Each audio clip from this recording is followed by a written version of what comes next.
will defend the south end. Good evening, everybody, and welcome back for TSSR Game Time Live, brought to you by MDH. As tonight we are bringing you Macomb Bombers football here at LVC. It's a beautiful night for a football game. John Burton alongside me, Mr. Tony Weston, gearing back up for our second season of Bombers football here.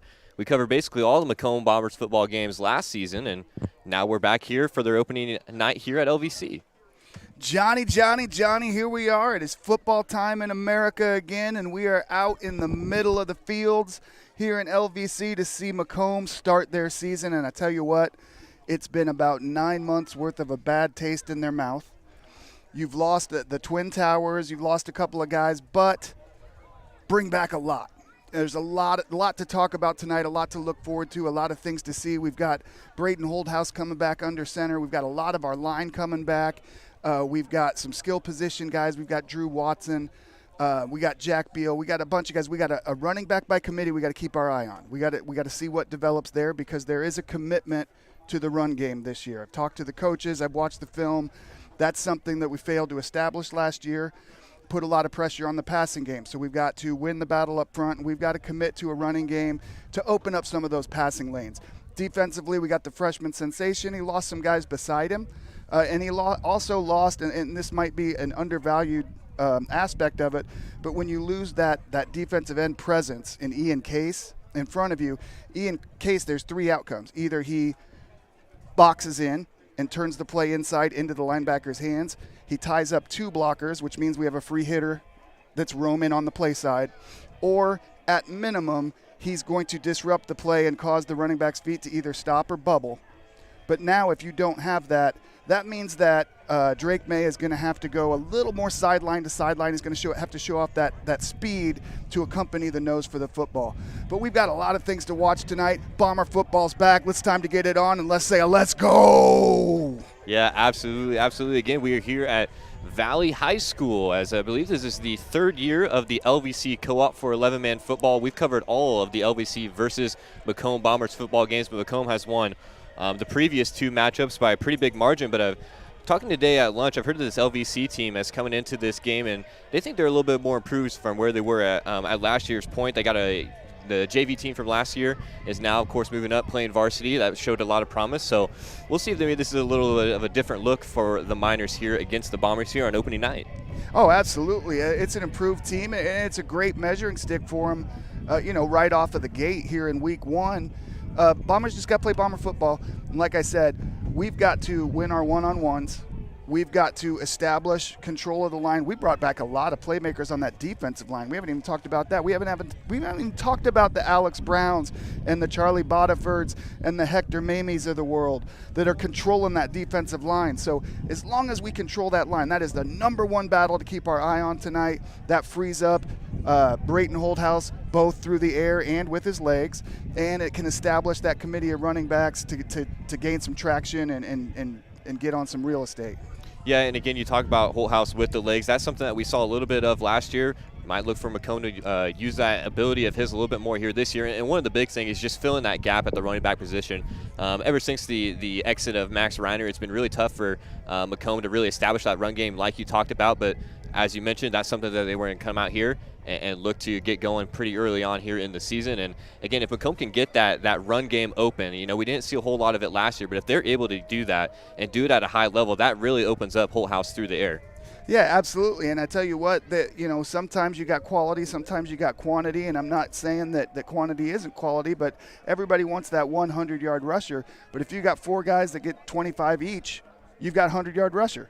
So, and you're subbing in, you've got fresh legs, you got fresh eyes, you've got a different look, a little change up, a little curveball for the defense. It's going to be interesting to see how that aspect of tonight's football game plays out. Yeah, absolutely. Again, you kind of mentioned there earlier on, but a player to keep your eye out on for the Bombers, one Mr. Drake May, just a sophomore coming in here to this season, but as a freshman last year, led the team in tackles, was one of the best players on the defensive end of the football, so it'll be interesting seeing how he progresses coming into his sophomore season. As you can see, the Bombers there now on your screen, huddled up along the far sideline. We'll thank some of our sponsors here right before we get ready for the kickoff. With locations in Macomb and Augusta, and with 80 years of car sales experience, Ron LB Auto Sales is your hometown go-to for your next car. In Macomb on East Jackson Street, stop in, talk to Justin, Jared, or Chris, or visit www.lbsalescars.com to check out their inventory. Of course, Bomber sponsor, Honor Brothers Heating and Cooling since 1960. Honor Brothers Heating and Cooling has provided the greater Macomb area with expert sales, service, and installation of quality home comfort systems. Call your local Carrier dealer today at 309-833-2852 and find out how Honor Brothers Heating and Cooling delivers 365 days of indoor comfort. Again, Honor Brothers Heating and Cooling, making all of these Macomb broadcasts possible for you guys watching at home. Man, what a beautiful night for football as well. It was extremely hot during the day, as many of you might know, but it's really cooled off here in the past hour or two. A nice breeze has picked up, and we're really gearing up for a nice night of football.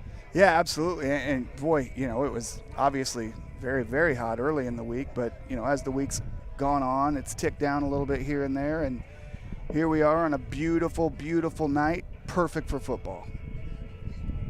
And Tegan Perry, obviously family member of this company and this program. If you're listening, get a hold of me.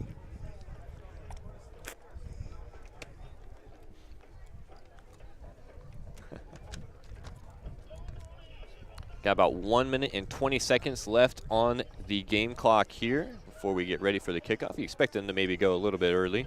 Boy, I tell you what, there's one other thing I'm looking forward tonight, and I am really looking forward to. The Bombers have a junior by the name of Kylan McMillan that we didn't really get to see much of last year. But this young man is a speedster. He's one of the guys that takes the top off the defense. We didn't get to see that look last year, and I'm really looking forward to seeing what this young man brings to the table. Also, a lot of people forget, in the Drake May publicity, in week 1, it was a different freshman that had all the headlines. It was Kyler Norton, where the ball bounced his way every other play, it seemed like, in that game. And as the year went on, a little up and down, but man, Kyler Norton, now a sophomore, what's he going to bring? What aspect is he going to enhance on this football team? So there's a lot of storylines here, both young guys coming up, juniors and seniors that have maybe been behind some guys that are now getting their opportunity. How big last year was Leighton Lambert. Mm-hmm. And coming in, making huge third down catches, moving the chains. And now, all of a sudden, he's going to have a much bigger role in this offense, which means he's probably going to get a couple of trailing outside linebackers. He's probably going to get a couple of doubles. But what are you going to do with that?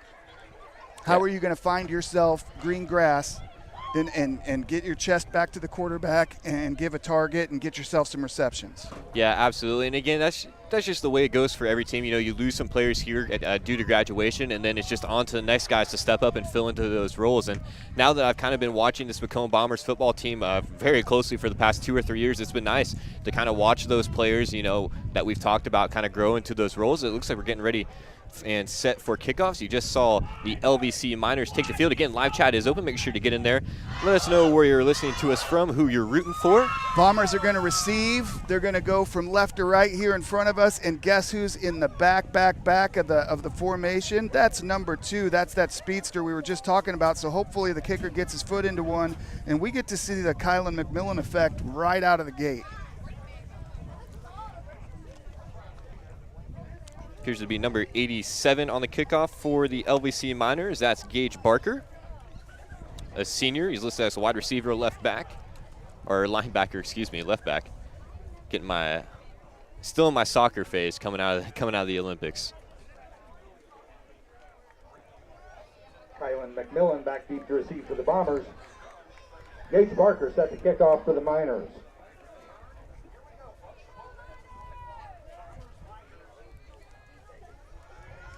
Barker lines up for the kickoff. Again, we got McMillan in the back to receive this one for the Bombers, if he can get it to him. Deep down the middle. That one's going to be picked up along the far sideline. Bombers look to return. Down the far sideline, brought down around the 37-yard line, call it. And Bryson Ferguson for the Miners. I couldn't see who it was that caught that ball. That's what I was looking at, trying to get the numbers on. I didn't quite catch it there, but pretty decent return. We'll set the Bombers That up. might have been Jerron Petty. 37. Bombers looking at the first drive here in the 2024 season. Again, it'll be a Holt House in the backfield, man in the QB position. I believe that it was Jerron Petty back there with him. See what the Bombers look to do here on play number 1. Holt House drops back, looking near side, under pressure, throws it deep, just out of the reach there. That was Jack Beal, the intended receiver. He's got a step, but you know what? Not bad coverage by the young man from LVC. Jack had a step. Braden had to move his feet a little bit, and that ball ended up being a little more on a line. Didn't get quite enough air under it to have it settle into the hands. Just went beyond the reach. Yeah, now we got twins to the near side with a nub. Yeah, Holt House was a bit under pressure on that last throw. 2nd and 10 now for the Bombers. This one's going to be handed off to Petty in the backfield, and he's going to be brought down behind the line of scrimmage. That's going to go for a loss on the Macomb side, and 3rd down. Ferguson on the tackle for the Miners. Take it 3rd and 11 for the Bombers. Going to lose about a yard there. It's going to be 3rd down and 11. Now we got trips near side. We got 10 personnel. That means there's no tight end. We got 4 wide receivers, and this is now we're in a situation where everybody knows we're throwing. Holt House scrambles near 5. He's got a man downfield. Nice reception there. Did he haul it in? Yes, he did. Nice that catch is there. number 1, Drew Watson. Drew Watson there moves the chains for the Bombers. They're right at the 50-yard line now. Nice throw on the run in the backfield by Holt House. Just scrambled to that near side. Was able to connect with Watson downfield. We'll keep this drive going. And I think that Drew just found that little soft spot in the zone and settled in between just beyond the chains. Smart player and found himself a 1st down. Holt House now under center. Takes a snap, going to hand it off. This is number 23 on the carry. That's Drake May back there, and he's able to pick up a nice chunk of yards there. Very patient run, and I tell you what I love about that formation that we haven't seen. Did you see it? Fullback. Fullback, yes, sir. Fullback. We ran an ISO right there where we took actually Macomb's transfer from Central High School at Sard App Logan. And we're running behind him on the ISO. Again, he takes out the wing, and we get about 4 on the carry. And that's going to be close to a 1st down for May. LJ Draper and Gage Parker. I'm going to say that is going to be a 1st down for Drake May. Moves the chains once again. And yeah, back-to-back ISO plays with Alplogan in the backfield. And the Bombers are able to get a fresh set of downs. Tegan Perry is in the chat. Says first drive can set the tone of the season. Let's get a touchdown, Bombers. Absolutely, they're marching that direction right now. Tegan, you got to text me or message me or something. There it is. That is the patented Tanner Horrell freeze play. 5 free yards.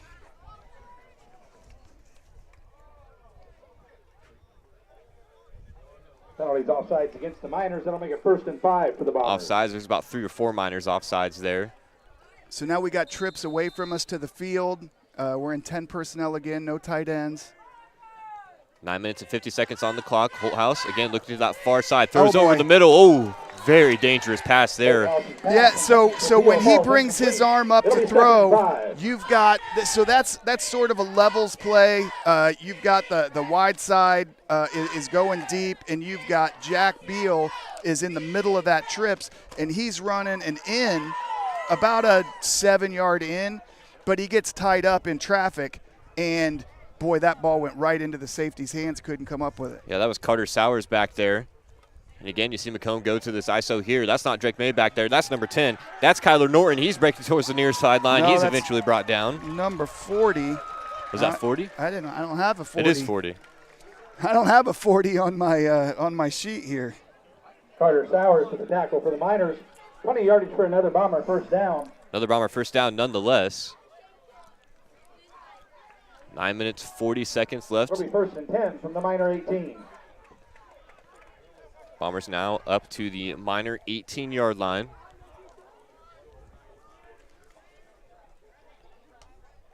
Holt House takes a snap, looks to scramble to the left side, almost brought down in the backfield. Nice juke move there and a stiff arm. He's got the 1st down and more. He's in. That's a designed run right there. That's a little inside fake.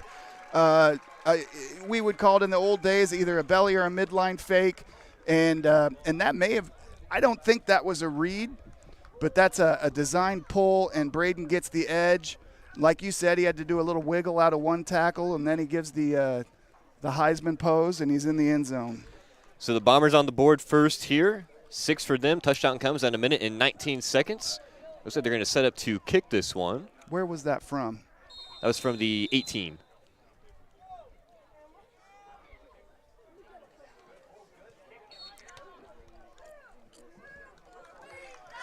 That may be the first kick we've seen in the Tanner Horrell era. That was Hayden Katz on the kick. It's just a sophomore.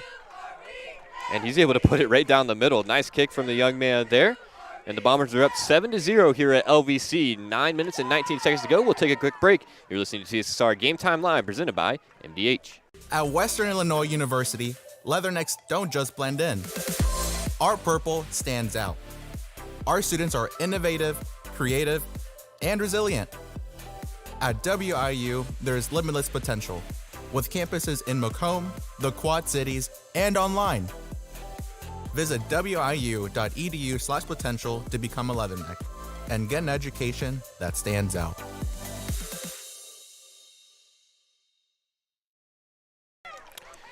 Back here at LVC, again, the Bombers strike early on. They're up 7-0. We'll now look to kick off to the Miners. It's number 27 back there. That's Bryson Ferguson to return the kick for LVC. Pretty good first drive for the Bombers.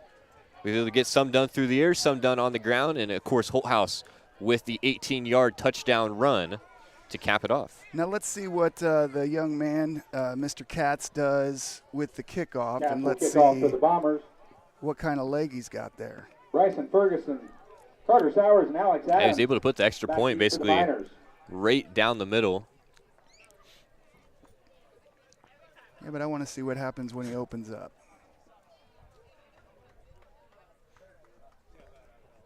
Come on, kid.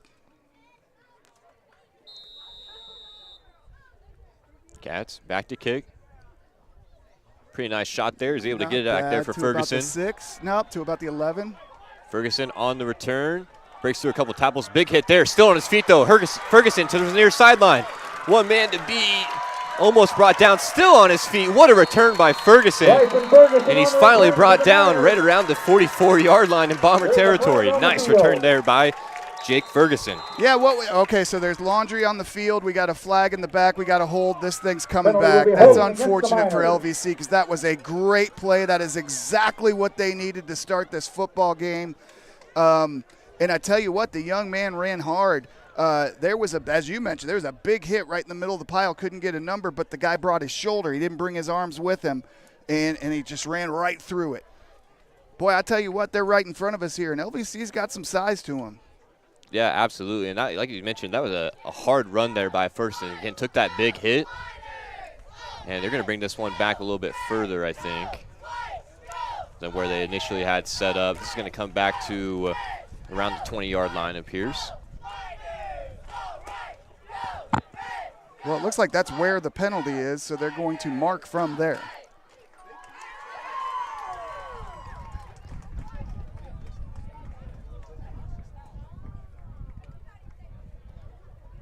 Boy, that's a big penalty. So whereas the Miners were set up on the Bombers about 44, they're going to start this drive from about their own 11. Yeah, they go from plus 45 to minus 10. That's tough. That's a bad day. Definitely a tough start here. Jet sweep to start the game. Oh, we missed. Oh, we're fine. All right. Okay. So very excellent pursuit, which is a hallmark of a Dave Wilson defense. It's every single day in practice. And we had two guys in the backfield, like deep in the backfield, and they got a little exuberant and they dove a little quickly and missed the tackle, but you got two more coming right behind them. So excellent pursuit right there, and ended up with a -2. Yeah, that was Drake May on the tackle there, eventually able to bring the ball carrier down. Didn't quite catch a number on who that was on the LVC side. It's number 3 back at quarterback. That's Jackson Gibbity for LBC. This is another handoff, this time to the far side. He's able to shut off a tackle. That's number 27 on the carry. That's Bryson Ferguson. We know he can run hard. We just saw it on the kickoff, but he's brought down there. I think he got about back to the line of scrimmage. You got Kyler Norton and Ferguson, Brennan the ball carrier for Miners, Thunderbolty gets back at the to bottom of the original line pile. scrimmage. It'll be 3rd and 10. 8 minutes to go here in the first quarter. Miners are faced with a 3rd and 10. Bombers went in the same situation on their first drive. We're able to convert through the air. We'll see how the Miners elect to operate here. Need that number on the far side. Give me under center once and he again. Needs goes to be brought down in the backfield. Number 52 and taken down in the backfield. 77. Talon Ferguson and Alex Brown combining for big quarterback sack. Big play there by the Bombers defensive line, and that's going to assume would force a punt out of the Miners. Looks like they're getting the punt crew on right now. When Alex Brown's involved, it's always big. Thank you, Perry, back in the chat saying nice run there from Ferguson. I assume on the kickoff there. LVC already looking like a better team than last year. Yeah, absolutely. We kind of talked in the pregame about this LVC squad. They're definitely shown a lot of improvements as compared to the team last year. Oh, it's over. Okay. This is Drew Watson back to return the punt. Able to make a man miss there. Makes 2 more. Run into each other there. Flags down on the field, but Watson looks like he's going to get to the outside here. Almost a touchdown. He's been brought down around the 2, but there's a ton of flags down. And another flag. Down inside the 5, but there are There's penalty markers 2 on the that field. came down right around when Watson made those 2 men miss, and then 1 after he was already brought down. Nice return run there from Watson, though. Ferguson had a nice return. It got brought back due to some penalties. We'll see if it's the same case here for Watson.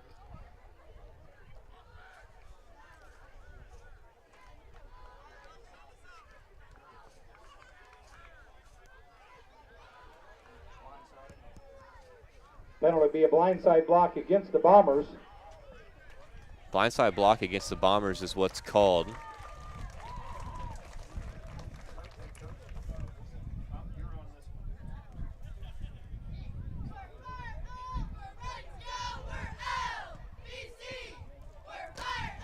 It looks like that'll be the only penalty that we have there on that return. Yeah, and that is filed under personal foul. However, that's a technical personal foul. Like that's due to improper technique. In the past, we've had a little more trouble than we've wanted with personal fouls, and that was my concern, was there was something going on in there, but that's not the case. It's 15-yard a penalty block from the that will be foul. corrected Make it during 1st the and week. 10 for the Bombers Move from the on. Miner 38. Timeout Miners. And LVC will take a minor. LVC will take a minor. LVC will take a timeout. We'll stay here for this one, get through some of our live reads. This next Bombers drive will start from about the Miners 38. Located at 210 South Lafayette Street, Macomb, Illinois, serving soups, salads, sandwiches, homemade dessert, Blue Bunny ice cream, and a full-service coffee bar. Breakfast served all day and free Wi-Fi. That's the Old Dairy in Macomb. Visit them online at www.olddairymacomb.com or call 309-837-6700 for your takeout. Macomb's original local sports bar is the Sports Corner at 124 with a focus on local sports. Catch WIU games and all the area TSSR Game Time live broadcasts at Sports Corner at 124. All while enjoying your favorite cool drink and some of the best food in West Central Illinois. Stop in and say hi at 124 North Randolph Street in Macomb. First thing that's jumping out at me is the couple of fullback sets that we saw. I loved that with the new guy in the lineup. He's now out at a wing. So I would say look for something coming back into the boundary with him pulling.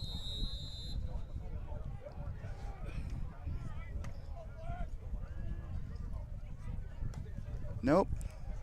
It does come back to the boundary.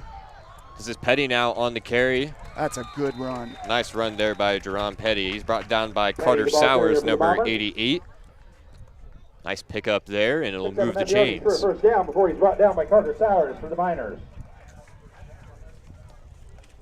Bombers will now set up It'll be 1st and 10 from the Miner 26. around the 26 of the LVC Miners. 6 minutes and 35 seconds to go here in quarter number 1 still.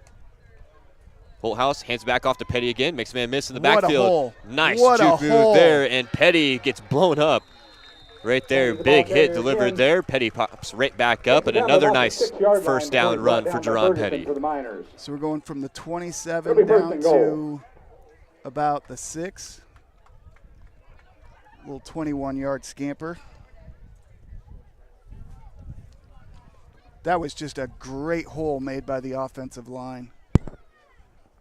Full house back to Petty once again. Runs through that gap. It's going to be Gets close in to a there. touchdown, He goes- and it is. That guy goes right off the hip of Charlie Bodiford, who locks his guy up, takes a couple of short little stagger steps, drives him into the end zone, and we get a touchdown for Jerron Petty. Bombers 2 touchdowns, both on the ground, one from Holthouse, one from Petty, and it'll be Cats back to kick the extra point through once again. That touchdown comes at 6 minutes and 10 seconds here in quarter number 1.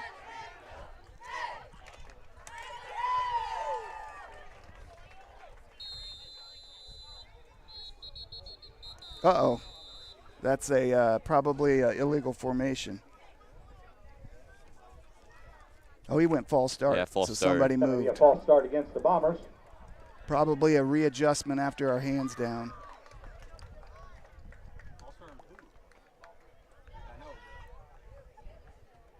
We'll back it up 5 yards before the extra point attempt. So it'll be an extra 5 yards on this extra point attempt. Slayton Lambert back there with the hold again. Hayden Katz back to kick. Hold. He's forced to give it up to Katz. Fire. What's the sophomore Under going to pressure, do? throws it in the air. He's got a man. He catches it and converts Oh, it. the What a play. sophomore.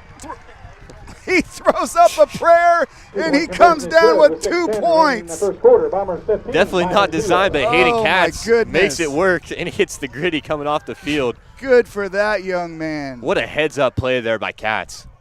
Rolls out, and I tell you what, I'm not sure. I don't remember the guy's name if he played football last year, but he's out here kicking, snaps a little errant. The sophomore JV quarterback, Little Lambert, gives him a little flip and says, "Here you go, bud." And I bet you that guy was feeling some things in this moment. But he keeps his head. He rolls out. He just flipped that ball up in the air, and it was brought down by I believe that was Nolan Hogue. Nolan Hogue. You know what? I meant to talk about him in the beginning. That's another one of those young guys that should be getting an opportunity. And to tell you the truth, I think that he's going to impact the offense at some point this season. But I am really looking forward to what I see from Nolan Hogue on defense. We had his brother Carter. Boy, his senior year couldn't have gone much better. Just a guy with a nose for the football. And I'm really looking forward to seeing what we see out of Nolan. Yeah, that's definitely not how you draw it up there on the 2-point conversion. But again, Katz made it look like he's done that hundreds and hundreds of times. Now his first kick it's caught at about the 11 or 12. Probably would have landed the 10 or inside. But what we noticed about that was a line drive. Can we get some air under that and still have it land in the area of the 10 or beyond? Again, it'll be Ferguson back to receive this kickoff for the Miners. Again, had that nice return on kickoff number 1. That was unfortunately brought back by some penalties. This one a little higher, a little shorter. Miners are able to take it there. Trying to come to the near side. Oh, keep your angle. You got to get on the hip. This is Carter Sowers now in the turn. Runs backwards and now is able to pick up a few yards there on the return. Out to about the 35. Going to set him up around the 35-yard line on the Bombers' side, about the 36. Pretty decent return there by Sowers. Far side contains in perfect position, and then once he sees the feet stop of the ball carrier, he cuts inside. We've got to make sure that we're trailing that back hip. So a little better starting field position here for the Miners on this drive. Again, the last drive they had started from about their own 6. This one will be about the 36.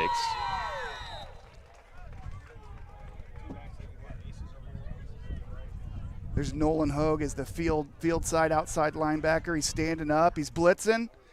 Giving it in the backfield once again. Big hit there and is eventually brought down. Oh, no. That was number 16. That's Atsard Aplogan. Was the initial contact. I believe May was able to kind of clean it up for him. Yeah, and Nolan Hogue does a nice job. I think he penetrates a little deep in the backfield, which is understandable. He's blitzing. But he stops his momentum. He sees the ball coming. He sees ball 2, and he turns that back inside where that linebacker comes in and makes a big hit. Helmet pops off. He's got to go to the sideline for one, but that was just a nice play. There'll be a loss of about 2 on the run from Gibney. He'll come back up under center. We're in the 3-3 right now. Dempsey Whitsitt in the backfield with Gibney. Looking to throw deep. It's going to be into some heavy coverage there. Maybe a little bit misthrown as well. Ball falls incomplete. Well, he had to go. He had to let go of that ball early because Coach Wilson ran an exotic there, which means that you're bringing more than 5 on your pressure. He brought 6. He brought that entire 3-3 stack, and there was a twist. So there was a lot of pressure into the backfield. He had to get rid of that ball a little before he wanted to. So set up 3rd and 12 now for LVC. 5 minutes to go here in the opening quarter of the season for both these squads. And this is a situation that we were in on that first drive where you're behind the chains, you become a little predictable. Most likely you're going to see either something through the air or you're going to see some sort of outside run, try and catch the edge, probably to the field. And it's through the air. Gibney scrambles near side. He's going to be brought down in the backfield once again. Guess who? Who else but Drake May. Number 23. He's been all over the place on the defensive end. He picks up a sack there.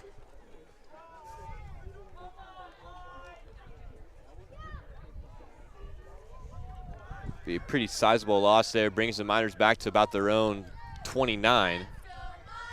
And they're going to be forced to punt once again. Johnny, I'm not going to lie to you. These I'm about to give up on the stats. I get too fired up. I'm watching this football game. I know I've missed a couple. Almost got hands on that punt. It's going to fall a little bit short of Watson. Nice roll. That's an LVC roll. He will do just that. Bombers will start around their own 36. From their own 36. Did you notice that veteran play right there? I don't have him on my roster here, but number 50. Oh wait, I do. It goes over here. LJ Draper. LJ Draper, the senior, picks up that ball and takes a quick little inside step to try to get 1 more yard on that ball. Heads up football. That's like the center that goes up, repositions the football, and moves it about 6 to 8 inches forward.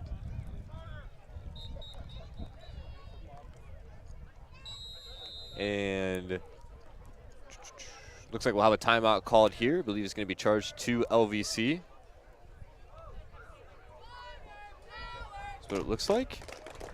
Timeout, LVC. We will take a quick break and be right back with you. Bombers lead 15-0 with 4 minutes and 10 seconds to go here in the first quarter. Again, you're listening to TSSR Game Time Live, presented by MDH. MTC Communications is building a high-speed fiber network in our community, and we're putting priority on the areas with the greatest interest. That means we need your input to let us know you want us to build fiber in your area first. Experience the speed and convenience of fiber internet by visiting our special website and registering. Let us know you want fiber internet today, and make your voice heard. I would have to say that is the most rewarding part of what I do, making a difference in people's lives, taking care of the women from puberty on through postmenopausal stages and seeing them go through the phases and stages of life. Back here at Valley High School, again, Bombers lead 15-0 here in the opening quarter. They have possession of the football. They're starting at about their own 36. We've seen 2 touchdowns in this game, one by Holthouse and one from Petty, as well as that excellent 2-point conversion by Hayden Katz. This one, another run play to Petty. We got a flag. Nope, that was Kyler Norton. That looks like a hold. Malachi Conley on the carry for the Bombers. Conley. Alex Adams in on the tackle. Malachi Conley.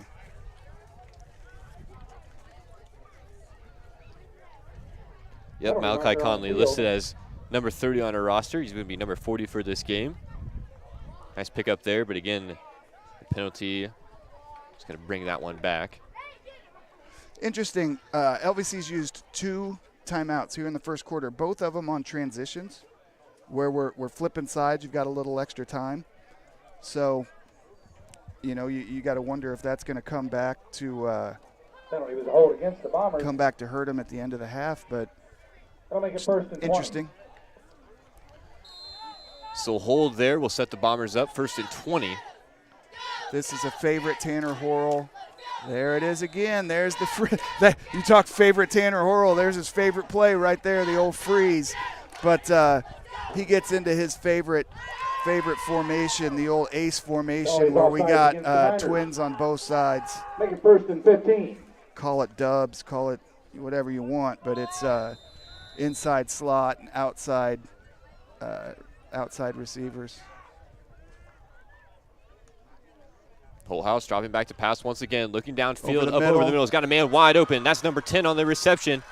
Able to break one tackle, trying to get through another. That's Kyler Norton. Big gainage there for the Bombers. Pushes it into Miners territory. He's been brought down around the 35. Big pickup there for Norton. Pass complete to Norton. That's about Brennan Grove on the 35 tackle for the Miners. Punting after yardage the for penalty. Bombers, Yep. First down. I tell you, that was an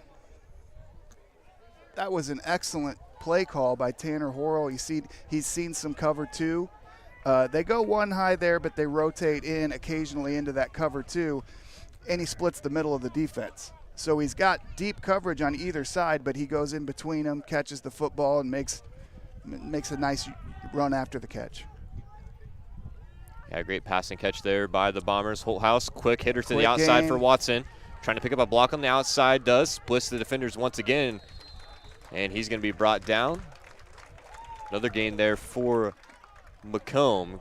Pass complete to Watson. Called about 6 or 7. Adams on the tackle for the Miners. Looks like 7 Gain of about 8.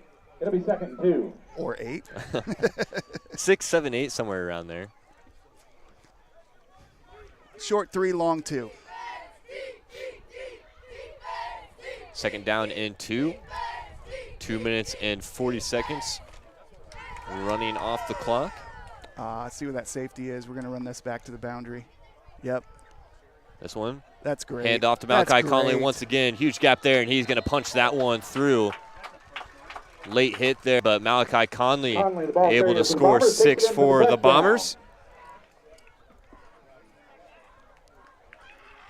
Puts So- them up 21-0. Touchdown comes at 2 minutes and 30 seconds.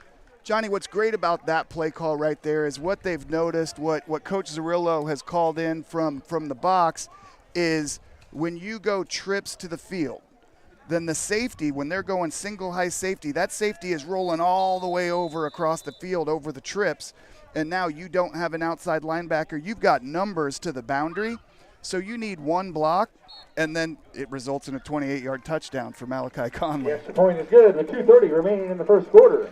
Kick Bombers 22, from Hayden Miners Katz against the goes score. through with no issue. And it puts the Bombers up 22-0. We'll take a quick break and be back with you for LVC Drive. You're listening to TSSR Game Time Live, presented by MDH. The industry-first 2-in-1 removable agitator from Whirlpool gives you 2 ways to wash. Jeans, in. Sweaters, out. Towels, in. Comforters, out. You decide. Whirlpool.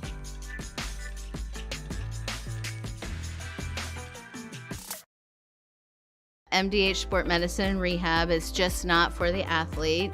We see a variety of ages, getting them from having pain to no pain to get back to their normal activities and their prior level of function. Back here at Valley High School, Malachi Conley able to score that touchdown, that last touchdown for the Bombers. They have the 22-0 lead. Cats will kick off to the Bombers. Ferguson back deep to receive again for the Miners. Ferguson back to receive this kickoff once again. He's had 2 pretty decent returns. I think on that last return he went more side to side than he did forward. It'll be Cats back once again to kick off for Macomb.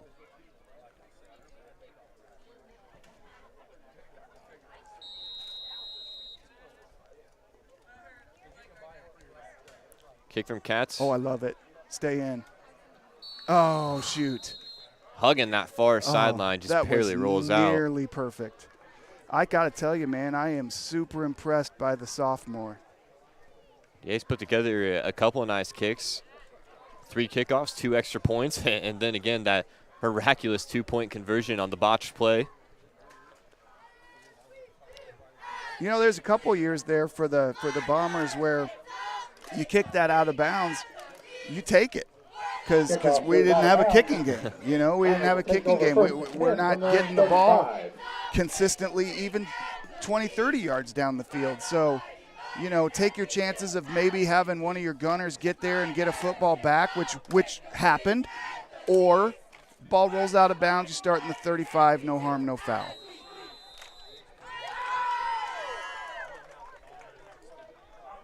LVC will start this drive. Looks like a design run to Gibney.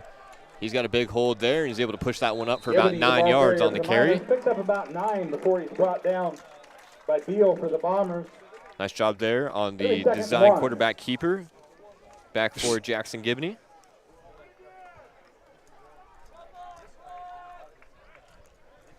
Well, you had Drake May on a blitz up the middle, and he had the running back completely wrapped up, and the quarterback wisely, I don't know if it's designed or a pull, but, you know, he's able to go off of that action and pick up a nice 9-yard gain.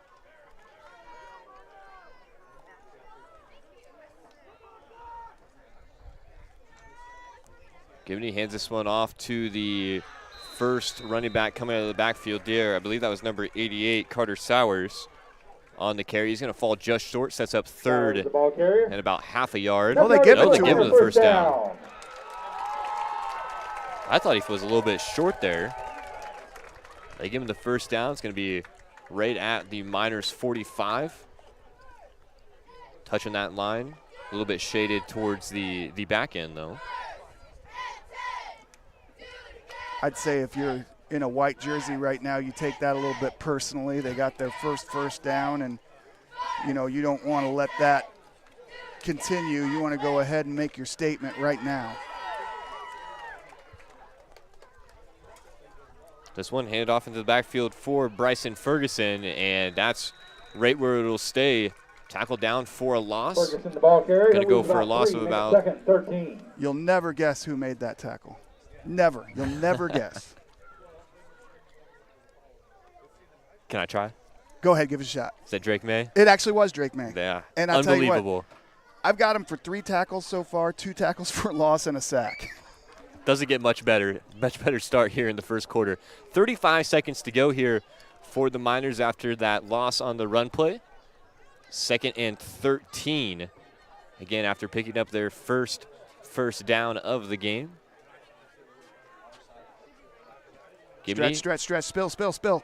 Pitches this one back to Sowers, able to shed off the initial tackle, and he's still going to be short of the initial line of scrimmage. Sowers, the ball Picked carrier, up maybe 2 there. It'll be 3rd and long for the Miners. Nolan Hogue turns that back inside, and there's a little bit of over pursuit from the lineman and from a linebacker, and he's able to wiggle out and pick it because he was pretty well in the backfield. And he's able to wiggle forward for a couple. Thunderbolts, he goes ahead and cleans it up after a couple. And that'll bring us to the end of quarter number 1. Bombers lead 22-0 here at Valley High School. We'll take a quick break and be back with you for the start of quarter number 2. You're listening to TSSR Game Time Live, presented by MDH. At Western Illinois University, leathernecks don't just blend in. Our purple stands out. Our students are innovative, creative, and resilient. At WIU, there is limitless potential, with campuses in Macomb, the Quad Cities, and online. Visit wiu.edu/potential to become a leatherneck and get an education that stands out. I went through MDH when we were trying to get pregnant. We were struggling the first year, and then when we got pregnant, I stayed at MDH and through labor and now for pediatrics. My experience was nothing short of phenomenal. I was met with amazing staff members who helped me through concerns that I had when she was first born, helping me learn how to be a new mom. It was really reassuring and comforting knowing that I had so much support and kindness around me. My entire pregnancy at MDH was amazing. Back here at Valley High School, Bombers lead 22-0 after the first quarter. Again, the live chat is open. Make sure you get in there. Let us know who you're rooting for, where you're listening to us from. John Burton on the call alongside me, Mr. Tony Weston. And that's got to be a false start, yep. Yep, flag to start off here. False start against the Miners. Be charged against the Miners. Big Alex Brown was hopping up and down. He's like, don't blow that dead. I'm alone in the backfield. I'm barreling down on the quarterback. There'll be a loss of 5 there, so the 3rd and 10 goes to 3rd and 15 now. Now, earlier on that play right before the quarter change, we had Nolan Hogue turning the play back in. We had some over pursuit. But we talked about that earlier. As long as you've got 11 pursuit, somebody's coming in, and Thunderbolt is able to make that tackle. Now, with all due respect, as we've mentioned, there's some nice athletes on this LVC team. But as the weeks go forward, we got to clean up that pursuit. We got to clean up our keys and make sure we're on that back hip or the front hip if it's run 2. Another thing we got to clean up is just being a little jumpy at the line here. That's going to be back-to-back false starts on LVC. Back to 3rd and 20 now. John, I'm going to go out on a limb here. I'm going to say this is going to be a pass. I would assume so. We'll see what happens, though. You willing to put your house on it? For a smaller school, they've gone through the air quite a bit. Well, they do have that T backfield, but he's going through the air. My house is safe. Gibney elects to scramble that time. But I'd keep my house. Absolutely. I mean, that's a play. That's a pass play. You're right. That's a design pass. For sure. Gibney might have picked up a yard there. Picked up a couple. It'll be 4th and 18. They're going to bring out the punt unit here on 4th and 18. Again, it'll be Watson back to receive this punt.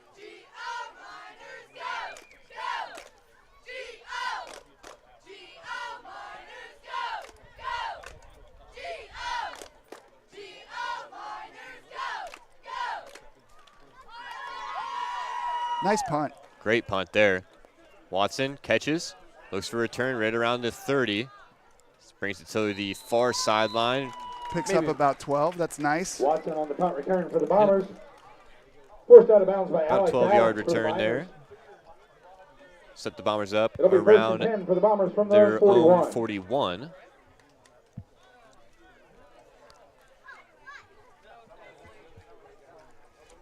I would say that this is a good drive. You're up 22. You've just clicked over to the second quarter. Let's see some more of your passing game, because I think you're going to see a steady dose of run in the second half, and maybe even not with these guys. So, we may want to get a little more work and make sure that our timing's down, make sure our pass pros are good, make sure we're calling out the right sets, and get a few more passing downs before that's not available to us anymore. Yeah, we had that one big pass play to Norton, but it's been almost exclusively on the ground since. Here's Drake May now in the backfield. He's going to pick up about 9 there on the carry. May, the ball carrier for the Bombers. Close to a Bombers first down. For the Miners. That was a good hard run. Pick up about 9, make it 2nd and 1. Got some people on his back.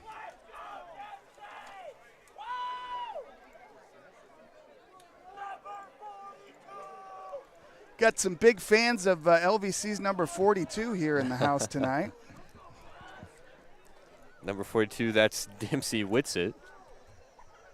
Nice fan structure down there, yelling out for him. Holt House, here it is, pass play. Deep over the middle of the field once again, just a bit overthrown. And you know what? That's what we talked about earlier. That's a little bit on a line. Now, Braden's going to see that on film, and he's going to make that adjustment. We got to get a little bit of air on that ball. Pass was intended for Kylan McMillan. Watson was in the area as well. 10 minutes and 22 seconds left to tick off the clock. Oh, we got a penalty here.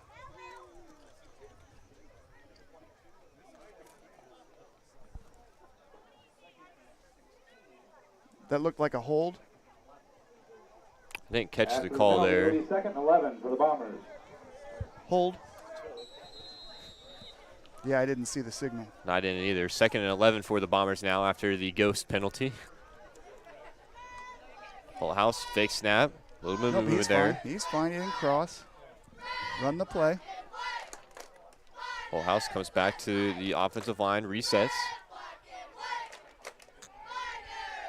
Takes the snap, fakes the handoff. Under pressure once again, scrambles far side. And he's going to be brought down in the backfield. Sack there for the Miners. We'll see. Try to catch a number on that. That's a nice defensive play all around for the Miners. That's really nice coverage, sticking with your receivers, riding them downfield, giving those linemen an opportunity. Holdhouse makes the first guy miss. Another guy comes in, stops his feet, and that first guy is able to wrap him up from behind. I believe that was L.J. Draper was in on the tackle there. There's about 2 or 3 Miners that could have got credited with that one. Draper was the one that I saw pop up from the pile. Holthouse, quick pass, out for Watson once again. Picks up a block here on the near side. Love it. Nice hard run there by Watson. He's going to have the first down and more. Brings that one out past the 45. Nice run there after catch by Watson. Enough yardage for a Bomber first down. It'll be 1st and 10 from the Miner 45. Boy, I love that opportunity because you go with your quick game and you know Tanner Horrell knows that's going to be 4-down territory. You're coming up on midfield. You put the ball in the hands of your playmaker. Maybe you get a chunk of that yardage back and you go on 4th, or you give it to Drew Watson and you pick up the whole deal. 45. So we have that ISO set that we saw there in the first quarter. This handoff comes to May. He's going to have the first down and more. Breaks through a couple tackles, eventually brought down there, and that's going to go for around a 20-yard run, I would say, for May. Ethan Kiefhofer with the tackle for the Miners. 20 yardage for another Bomber, first down. Call maybe about 18 there on the run for May. 45 to the 26. Yeah, 18, 19.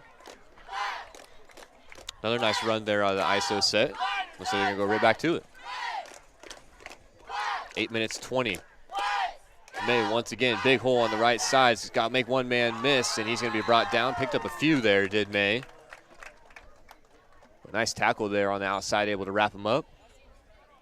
May, the ball carrier. I think T heard me talking about getting those pass plays in, and he said, "Shut up, Weston, I do what I want."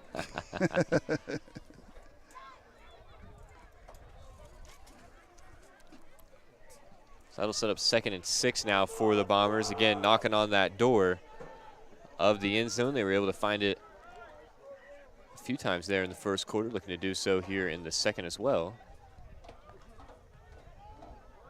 Another nice run up the middle. That's Malachi Conley once again. Run. Straight up and down. Don't love that, but it's a good hard run. Good hard run. Let's get those shoulders forward a little bit. Bring a little boom to that Lightning, and he's going to have himself a nice senior campaign. Yeah, nothing fancy about that one. Just right down the middle. Conley's able to pick up the first. It'll be 1st and goal now for Macomb. Was that a nice, 11, 12-yard run? Right. Somewhere right around there. Macomb will be on the Miners about 10. Look at these splits. Nice short splits. Those are run-down splits. Full house and of course he throws. Looking to pass. He's got the slant wide open over the middle. Watson hauls it in for another Bombers touchdown. Pass complete to Watson for the Bomber touchdown. Run. Pass, reception, touchdown. Bombers go up 28-0. 7 minutes and 3 seconds. That touchdown comes.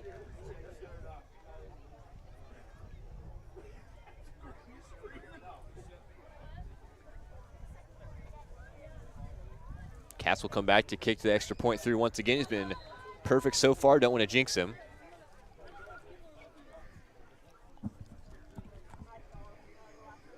Nice hold there. Still perfect. And got it through. So after the extra point, that'll put the Bombers up 29-0. We'll keep it here and thank some of our sponsors. Face-to-face over the phone, by email, or by text. Choose how you do business with Tom Conklin State Farm Macomb. You can reach them at 309-837-1200 or visit them online at www.macombsf.com. Better yet, stop in and get your quote today at 1221 West Jackson Street in Macomb. King Family Chiropractic, with locations in Bushnell and Macomb, supports all area student athletics. They offer office hours in Macomb Monday, Wednesday, and Friday, and Bushnell Tuesday, Thursday, and Friday. To set up an appointment, call 309-837-6932. They also perform DOT/CDL physicals for just $85. At Western Illinois University, Leathernecks don't just blend in because purple stands out. At WIU, there's limitless potential with campuses in Macomb, Quad Cities, and online. Visit wiu.edu/potential to become a Leatherneck and get an education that stands out.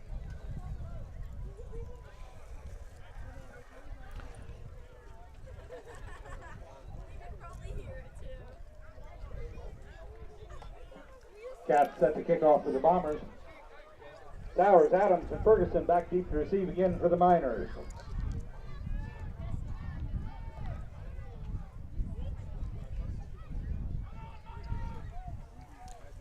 So again, Bombers pitching a shutout here so far.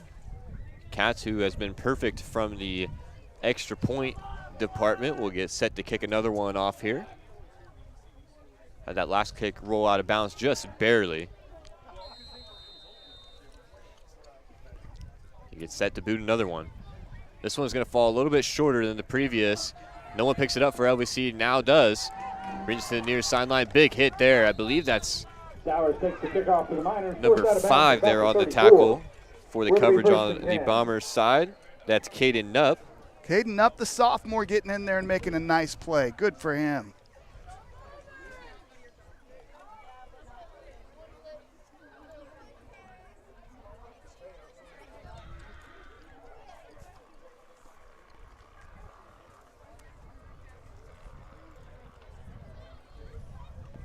So again, 28-0, the lead here for Macomb. Miners coming back, looking for, I believe this is their first drive of the second half, maybe second. Gibney in the backfield, pitches to the far side. Nice move there. This is Ferguson on the run, makes another Bombers miss, and now is going to be brought down by a swarm. He's able to pick up a couple there. Again, nice run by Ferguson. Again, just a great job keeping the legs pushing. Yeah, he's trying to get to the outside, and what the Bombers are able to do are we're able to stop his feet. Now, he does a great job of keeping his head and finding holes and keeping moving forward. But that pursuit, there's just another guy, another guy, another guy, another guy. And he gets a nice 4-yard gain, don't get me wrong. But, you know, once you stop a running back's feet, it makes it a lot more difficult. Absolutely. 2nd and 7 for LVC. Now they're running that double dubs formation. Oh, they got a little, jet sweep reverse, and we've got a false start. False start looking for Sowers once again on that sweep to the far side. Fortunately, this one's going to be brought back. Didn't really get going any far, but. Well, I'm curious. They had a lot of us flowing hard to the far side of the field. We had Leighton Lambert on this side, and it's hard to tell because the play's blown dead. He stops his momentum. Looked like he was going towards the far side, which would have put Jack Beal out here on an island with 2 blockers coming at him. So that penalty will basically negate the run of Ferguson. Sets up 2nd and about 11 for LVC. I keep saying Leighton, I mean Langdon. Y'all know I mean Langdon. There's another jet sweep. Yep, went right back to it there. Sowers is going to be brought down. He's going to lose yards there. Nice coverage there by the Bombers along the far sideline. Man, that's far side. I can't see who it was. Carter Sowers, the ball carrier, forced out of bounds. Loss of about 4 yards on the play. Loses 4 there, does Sowers. 3rd and 15, 5 minutes and 41 seconds left to tick off. I'm just gonna have to update these stats tomorrow and Sunday on the film.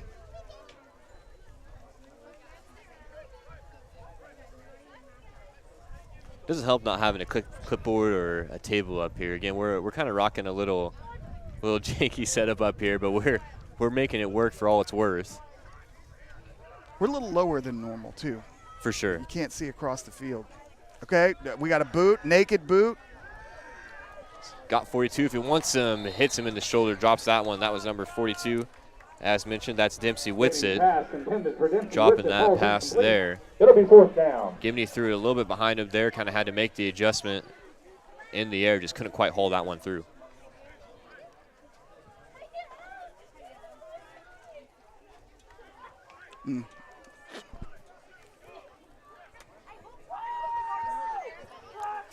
Fourth and 15, Miners will look to punt once again. It's becoming a familiar sight here in the first half.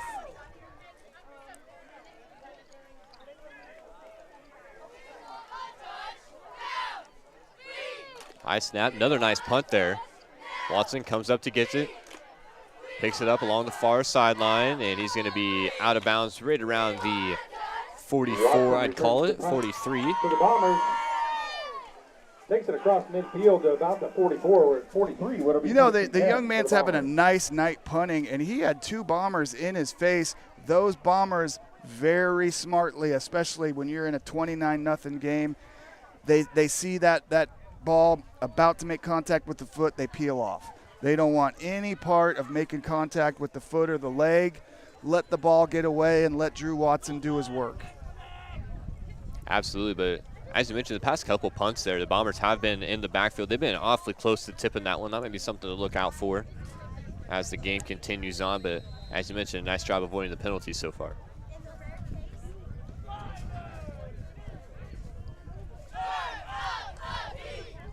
Holthouse hands this one off to Conley. Another nice run up the head middle. of steam. Conley, what a burst of acceleration by Malachi Conley, and he's into the end zone. Another Bombers touchdown. Man, he went 0 to 60 in a split second, just exploded through that gap. And another touchdown for Conley on the ground. 44-yard, you know, if you're into high school fantasy football, you got a few choices here tonight. You got Malachi Conley's putting up a big night already here in the first half. You've got, Holthouse has one on the ground, one in the air, and you've got Drew Watson with a couple of touchdowns. So you got a few guys to choose from for your fantasy lineup. And don't forget. And the kicker. I was gonna say, don't forget about the kicker. He's got now 4 extra points plus a 2-point conversion throw. 6 points out of your kicker, you'll take it. Absolutely. There you go. 36 to 0. Good. Now the score. 4:50 remaining in the second quarter. 4 minutes and 50 seconds remain here in the second quarter. We'll take a quick break and be back with you for the remainder of quarter number 2. You're listening to TSSR Game Time Live, brought to you by MDH for Honor Brothers Heating and Cooling's presentation of Bombers football. I chose physical therapy because I knew I wanted to be in the healthcare field. I wanted to be able to help patients in some way related to more in depth. We get to know our patients, and that's really what kind of sets us apart. I grew up in a small town in Missouri, and I like the feel of community. I like knowing the people that I take care of and knowing the people around me, providing care for someone that you know is in this community and helping them to get better. Well, I've always had an interest in the medical field, and then growing up I actually went through physical therapy myself for an injury, and that got me back to playing my sports and the activities that I loved. So seeing that firsthand, I got to see how much physical therapy could really benefit others. Cats back to kickoff once again for Macomb. Conley picks up his second touchdown in the game. I do believe 36 to 0 is the score. 4 minutes and 50 seconds remain here before the halftime intermission. Here comes the leg of Mr. Katz. It's another one. This one fielded. Oh, we got a little Sowers razzle-dazzle. back It's to on Ferguson the ground. Oh, on that the was ground. dangerous. Just hit Ferguson right in the chest. Bounced luckily just straight down, right back into his hands. But as you mentioned, that could have been trouble there for LVC trying to make something happen there on the kickoff. I like Malachi Conley recognizes that the ball's covered. He taps the ball carrier to end the play. Doesn't try to come in and lower a shoulder. Doesn't pick up an unnecessary penalty. I love it. Nice job by the young man. I got to tell you, we mentioned it's a beautiful night tonight. Back in Macomb on the deck at our house, my wife and daughter are enjoying Bomber football out there after working hard and doing a little furniture rearranging. And a big shout out to them. Obviously, I can't do this without their support. So thank you, girls. I love you both. Absolutely heck of a setup you got out there, Mr. Weston. This one pitched to the backseat. Look, Nice play there by Ferguson. Again, but you may have reached that point where high risk, high reward is the name of the game. And I don't think the Miners drew that up to have Ferguson try to pitch that back to Sowers. I think he's just trying to make something happen. But again, great pressure in the backfield by Macomb. Difficult to make that pitch when you're in the grasp. Yeah. And who made that tackle, by the way? That'd be Drake May. That would be Drake May, and it's another tackle for loss. Yeah, we talked about how important May was last year, the freshman coming in, leading that team in tackles, and he's picking up right where he left off for sure. This run up the middle, nice hold there. Alex Brown on the tackle. Going to pick up a few. Nice run there by LVC. Pick up about 7 on the play. It'll be 3rd down. I believe that was Mr. Dempsey Winsett on the carry, number 42. That's Alex Brown on your tackle, and Langdon Lambert gets an assist on that.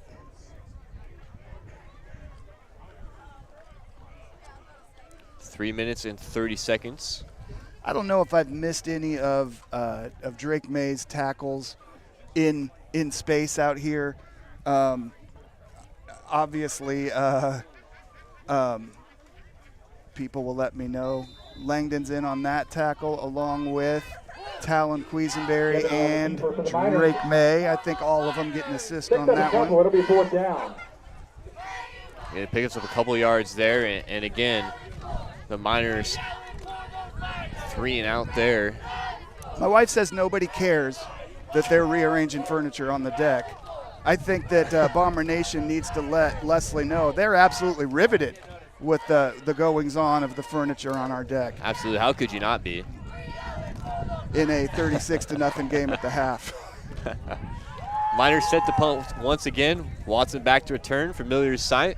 Watson coming to the near side there, lets that one go. Nice roll there. It's going to be picked up. I might have let that go a little. That was still. It was still rolling a little bit. Punt down by Adams. Ball's going to be touched on the Bombers about 29. 29 and a half, call it. So they'll look to take over once again. So you got 2 minutes and 28 seconds to put this on the clock before half. It'll be interesting to see which offense we get and whether we're going to run the ball, whether we're going to continue to establish that, or whether we're going to push the ball down the field and put that clock going in motion. Again, we really haven't seen much of the pass game outside of that one big play from Holthouse to Lambert. Again, with 2 minutes and 30 seconds to go here, you might think the Bombers would open up a little bit, but the run's been working, and here's Conley once again. And I was just going to say, and there it is. Oh, he's tripped up. Nice play. Who is that on the ground? Right there at about the 44. Did you see him get up? This guy with his head down, I believe. Trying to catch a number. I am too. 27. 27. Yeah, Bryson Ferguson. Great play. He's their guy. Yes. Great play by him. He's down on the ground, and you can tell right now he's hurting a little bit, but he sees Malachi Conley come by, and he's coming by with authority, and he makes sure and trips up that leg and save a touchdown. Yeah. What I was going to say is, when you've got a guy like Malachi Conley that's running as hard as he is, there it is again. Man, every time the hand and off the this Conley. time he can't catch the foot.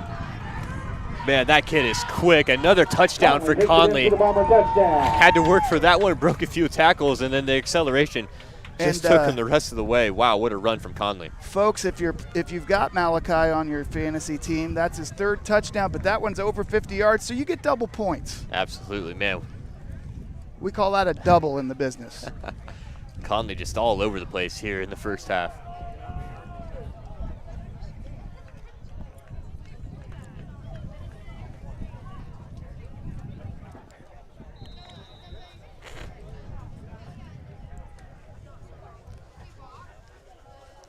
Every time Malachi's touched the ball, oh no!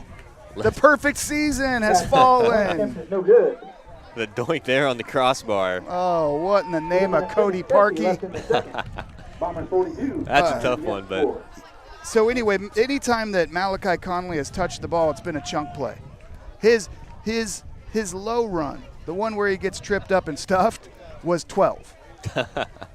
Yeah, what a night for Conley on the ground. Man, I just can't get over how quick he is. As soon as he gets through that gap there, man, it is just whoosh. I've got him for 154 and 3 touchdowns. That sounds about right. And one's a double.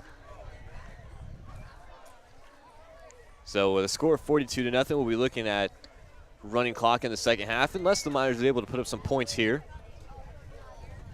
We'll see if they can do just that. Just 1:50 to work with, however. And just 1 touchdown. Again, called their other 2 timeouts in the first quarter, so just 1 remaining here. I also like the way that Malachi's assessing information in real time. You notice, as we mentioned, when Ferguson makes the wonderful, heel slap and saves a touchdown, very next run, almost the same play, what do you see Malachi's knees doing? They're high. They're waist level. He's high kneeing through there. There was another defensive back down on the ground. He high knees it through. There's no chance at an ankle slap, and it's a 53, 54-yard touchdown. Sowers receives this kickoff once again, doesn't pitch this one. Nice return there by Sowers. No penalties down, and that's going to go for a nice chunk of yardage there. First and 10 for the Miners. Almost up to the 50-yard line. It's going to fall a little bit short. But nice return there by Sowers. Gives the Miners some pretty decent starting field position. I think our listeners can probably hear the wind has picked up quite a bit here. We got Brian Donovan in the chat saying, I remember those old school perches back in the day. Yes, sir. Yes, sir. Brian, 100%. Brian is a Bomber legend. Been a big help to all of our sports programs. And boy, I tell you, Brian has probably stood on the perches of about 70 to 80 stadiums in central Illinois and beyond. Thank you for all you've done for Bomber Nation, Brian Donovan. So we got almost like a screenplay out to the far sideline. It's going to be brought down for a loss. On the play. Make a second down. Gibney, I believe, completing that one to, I'm not sure, didn't quite catch a number on that one. Thought it was 53 initially, but I don't think it was. Was that App Logan on that TFL? That's what I thought I saw. I think so, yeah. Minute and 40 seconds. Second down and 11. Gibney fakes the initial handoff. Gets through some tacklers. Nice job and there. And he's going. Big run there. Nice tackle by Drew Watson. And look at that. What is that? That's that Pete Carroll Hawk defense. He goes low, eyes through the thighs, wraps up the leg and rolls through the tackle. If he just attacks the leg, he hype steps through it and he's gone. But he attacks the leg and rolls through it to complete the tackle. Yeah, Watson saving the touchdown. There was a nice run there by Jackson, or excuse me, I lost the name for a second. That's straight. Bryson Ferguson. That's straight out of the Pete Carroll video. Gibney, quick screen out to Sowers. Another nice tackle there on the far side. Complete to Sowers. Pick up about 3. Was that Watson once again? It was. Watson again. Clock rolls under 30 seconds. LVC will call their final timeout. Timeout, Miners. Brian Donovan says no purchase, lots of sidelines. So timeout comes. There's about 25 seconds on the clock here in the first half. Again, as you mentioned, the wind's starting to pick up here. Might have to pull out the good old radar app and see if there's any rain on the way. Looks pretty clear out to our back end. Maybe a little dark to the south, but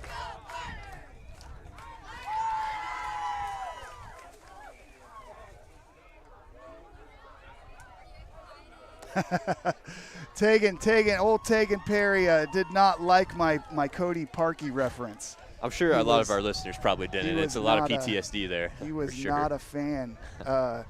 Tegan, I love you, buddy. You know that. That's a reflex for me. Any time a ball hits a crossbar, it's what in the name of Cody Parkey is happening. And it probably will be till the end of time. I sure hope so. At this point, it actually has no connection in my head to the Bears. Obviously, a Bears fan, it would. I get that. But for me, it's actually just the same. 2nd and 8. Hands off in the backfield, going to be brought down. There's number 55 on the tackle for Macomb. That's Hector Mamie. Haven't heard a lot, or haven't talked a lot about Hector here in the first half of this game, but he's able to get the tackle there. 5 seconds to go, last play here of the first half. Gibney drops back, fakes the throw. Nice job there on the tackle, number 25. Langdon Lambert gets himself a sack. And that's how the first half will come to an end. Bombers up big here at Valley High School. Bombers 42, LVC Miners 0. And got a little lightning off now to our south. We'll play a quick halftime interview, take a break. It's far enough out there. I think we might be all right here for the second half. Again, John Burton and Tony Weston on the call. We'll be back with you for half number 2 here on TSSR Game Time Live, presented by MDH. As you know, MDH is our title sponsor here on TSSR Game Time Live, and we're here with Lindsay Douglas, the Director of Physician and Provider Recruitment. I about left out provider out of that. So physician and provider recruitment here at MDH. It's a huge mouthful for me, so explain to us what that is. Sure. So I am in charge of bringing in candidates for both physician and provider positions here at MDH. So provider meaning anything like nurse practitioner, advanced practice nurse practitioner, physician assistant, things like that. So I source those candidates, bring them in, and try to find the best providers and physicians to provide care at our facility. So you found a home at MDH. Tell us a little bit about yourself. Where are you from? How long have you been here? Stuff like that. So I am from Macomb originally. I graduated from Macomb High in 2009, graduated from WIU in 2014, studied communication there, and started my career in politics and worked for a couple different state representatives and state senators. Then found myself in the educational realm for a little while at the Regional Office of Education, and eventually found myself here at MDH. I started here in February of this past year.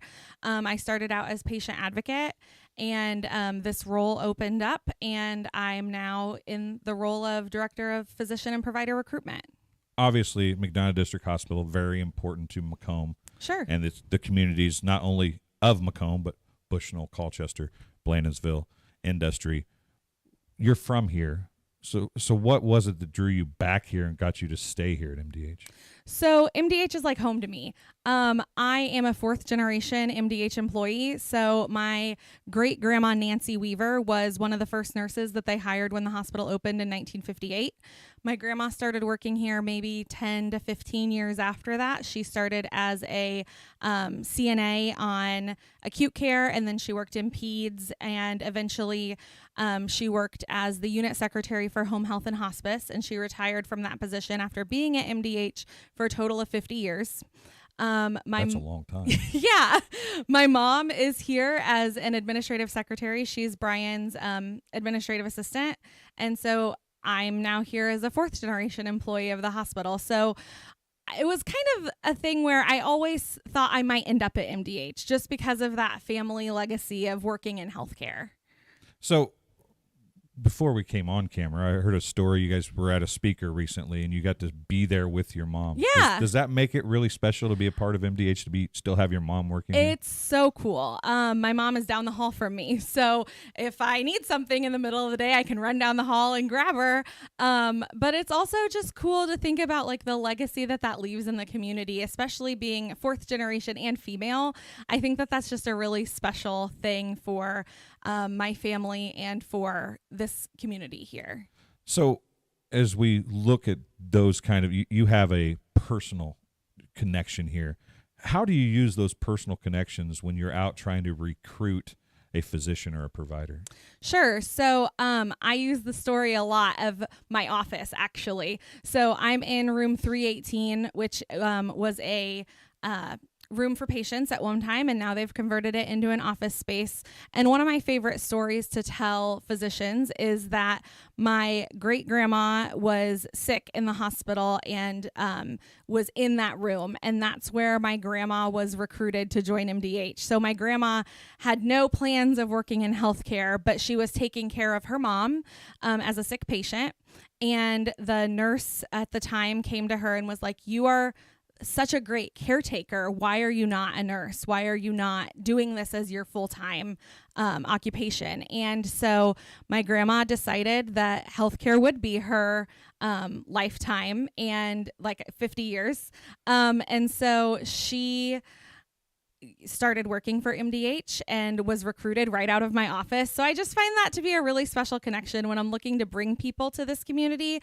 Like, the recruitment started in this office 50 years ago, and here I am starting a whole new legacy of recruiting people. And I just am so passionate about this community, and I just love living here. I moved back here from Quincy, chose to raise our family here, just because we really love Macomb, and we really love being in McDonough County. So obviously the personal touch, you got the great personal story. You love Macomb. What does MDH offer to the providers and the physicians?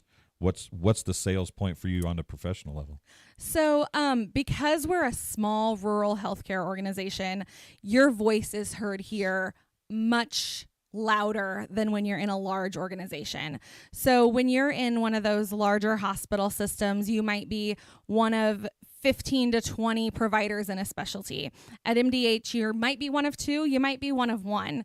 And so your voice in that medical staff office is going to be the loudest one in the room about your specialty. And that's a really unique situation for a physician to be, the main voice for speaking for pediatrics or for speaking for orthopedics or whatever that specialty is. You're it. You're the guy. You're the one providing the care for the whole community. And you don't get that if you go to a large healthcare organization. So those bonuses are probably obstacles in some cases as well. Sure. So how do you overcome those obstacles? It really depends on the provider. If someone is really wanting to be in a place where they're just in the background, they don't want to be that main voice, I kind of have to tell them, this is unique. It's a unique community where you're going to go out into Walmart to get your groceries and run into one of your patients, and you're not going to find that everywhere. And that might be scary for you, thinking about, I don't want to mess somebody's care up and then run into them and have to explain it to all of Walmart. But it's just, you can also sell that as you're not going to go to Chicago and work somewhere where you're going to run into your patients every day.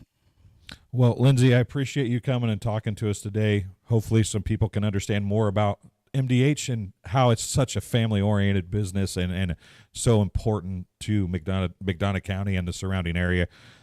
Keep doing a good job, and maybe your little girl that wanted that 100 chicken nuggets can be the next generation to join MDH. Exactly. Well, we'll be back after halftime here on TSSR Game Time Live, presented by MDH. At Western Illinois University, leathernecks don't just blend in. Our purple stands out. Our students are innovative, creative, and resilient. At WIU, there's limitless potential, with campuses in Macomb, the Quad Cities, and online. Visit wiu.edu/potential to become a leatherneck and get an education that stands out.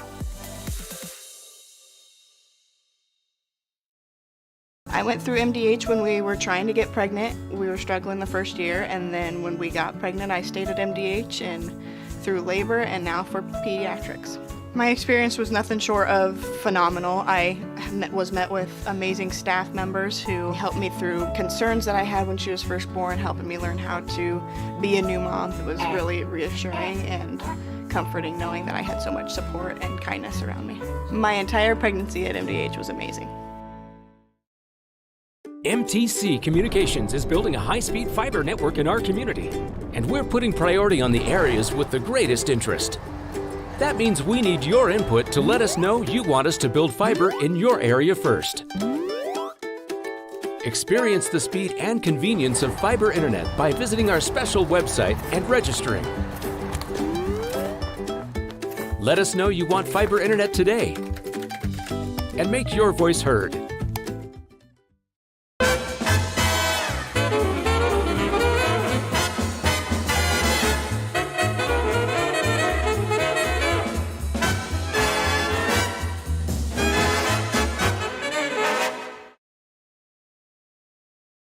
I grew up in a small town in Missouri, and I like the feel of community. I like knowing the people that I take care of and knowing the people around me, providing care for someone that you know is in this community and helping them to get better. It was the community that really drew me back to Macomb. I'm from a small community, and I'm from a farm family, and ultimately I always wanted to practice in a place like that, and I felt that I had the ability to connect to people who with a similar background from me, and the fact that the staff members at the hospital and the support, all the support staff at the hospital was also focused with the goal of patient care. It felt like it just all came hammered at home for me.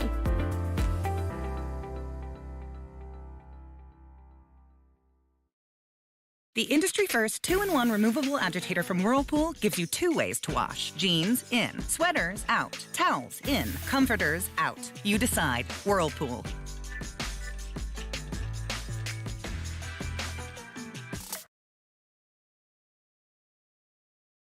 When my parents told me they'd be using Adams Experts, I felt a bit replaced.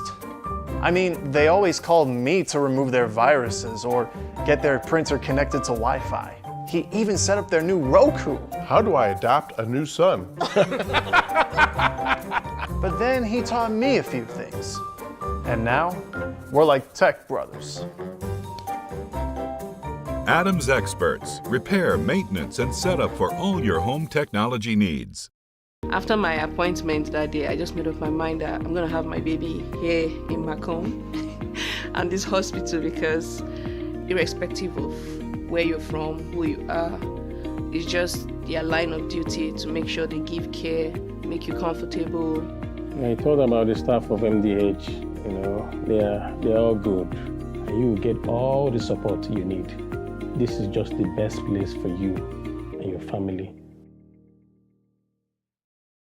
MTC Communications is building a high-speed fiber network in our community, and we're putting priority on the areas with the greatest interest. That means we need your input to let us know you want us to build fiber in your area first. Experience the speed and convenience of fiber internet by visiting our special website and registering. Let us know you want fiber internet today and make your voice heard. At Western Illinois University, leathernecks don't just blend in. Our purple stands out. Our students are innovative, creative, and resilient. At WIU, there's limitless potential, with campuses in Macomb, the Quad Cities, and online. Visit wiu.edu/potential to become a leatherneck and get an education that stands out.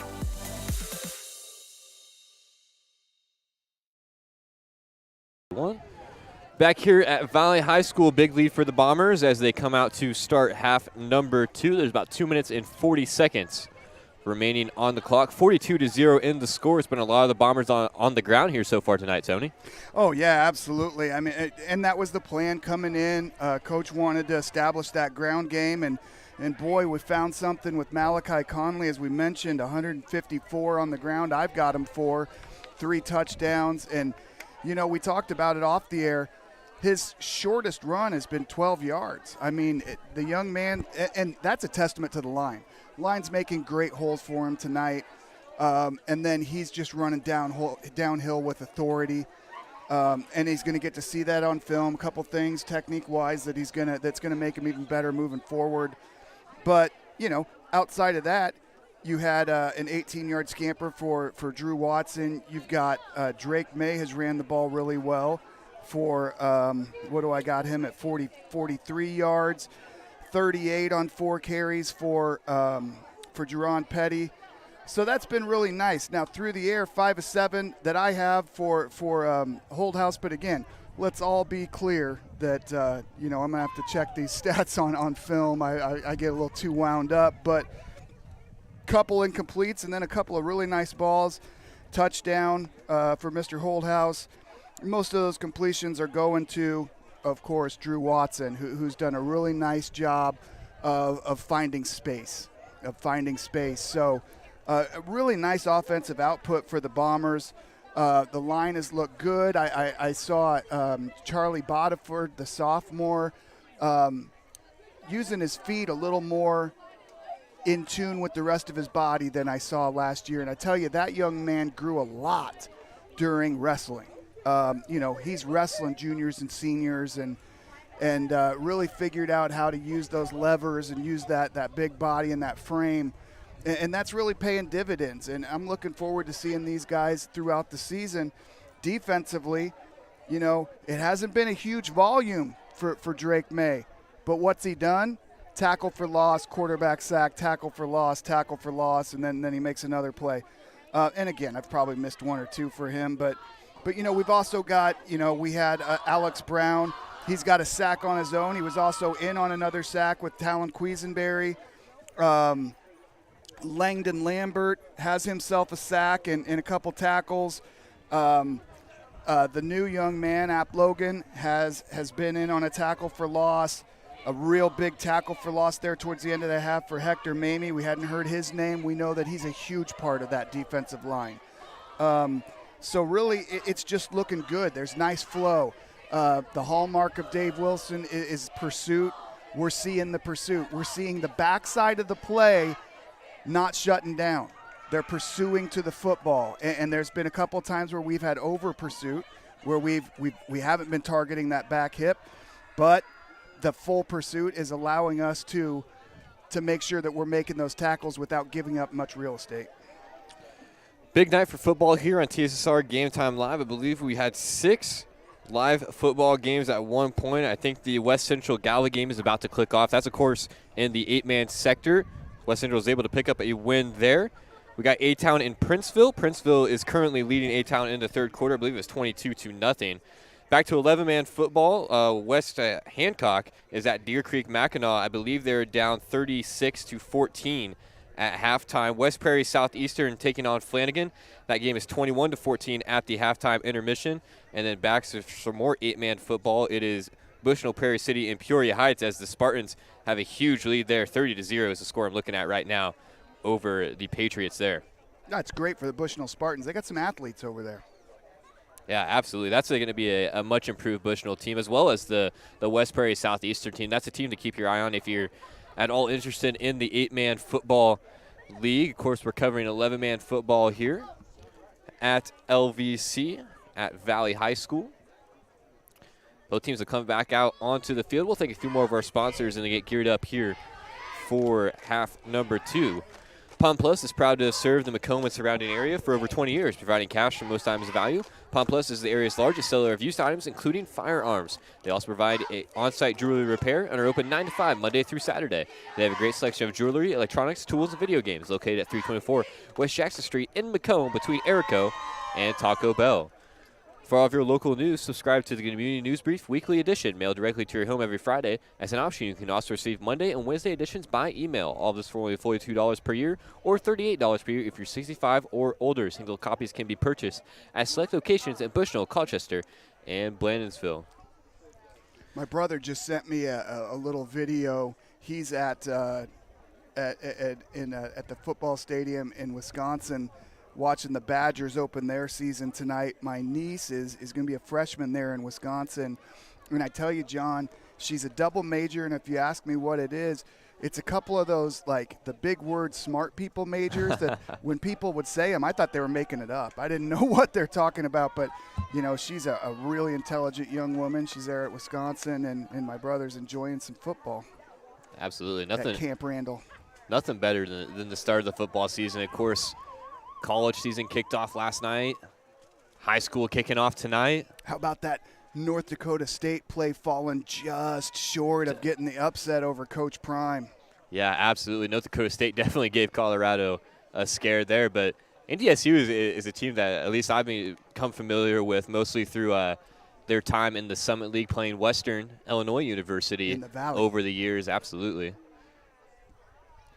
Yeah, absolutely. And, of course, sneaky good football team. Always been a good program. Yeah, phenomenal program. And we had one of our coaches, Coach Blas, went over there and was on North Dakota's staff for a little while. So we had a little connection there. But, yeah, very good football program. Former Bison Tucker Kraft is one of the tight ends for the Green and Gold of Green Bay. Tegan appreciates that. Getting ready to kick off here. Low kick there. Just barely up off the ground. This one picked up in the backfield. There he goes. There he goes. There, we talked about it. That's the speed right there by number 2. Oh, my God. I've been waiting all night for it. Johnny, I've been waiting for this guy all night. That's Kyler? Kylan McMillan right there with the big touchdown kickoff return. And, boy, you know what? He gets through the scrum in the middle of the field. There's still 3 guys that are converging on him, and you see him give a little look, and then, bam, afterburners, and he's gone. Absolutely. We talked about that a little bit in our pregame show, the wheels on Kylan McMillan. He's able to show him off there. Really hasn't got much of an opportunity so far in those kickoffs. That one just bounced right up to his hands, and he was able to take it in for 6, 48-0. Running clock here in the second half as well. I'm gonna give you a prediction right now. I don't know what week, but at some point in this football season, that young man is going to make a play on a long touchdown reception that's going to turn a game. Because I think he's one of those guys where he's not going to get a lot of volume that fills up the stat sheets, but he's your long distance guy. He's going to get one of those 9 routes, one of those outside goes, and he's going to tear the top off of a defense, and he's going to break a game open or turn a tide, and that's his role on this football team. Yeah, absolutely. And with speed like that, you can definitely be an X factor in those situations. We've seen him on a couple pass attempts, the intended receiver, but House just overthrew him a little bit. But, man, he beat his man there on the far sideline. I can remember one play in that first half. But, yeah, definitely wheels on that kid. I mean, he showed him off right there really, really fast. You wonder if he ends up in the Jaden Jones role, where he's playing the off ball in the middle of the trips, and he gets the jet threat coming across. He goes in motion. Yeah, with speed like that, you can play just about anywhere.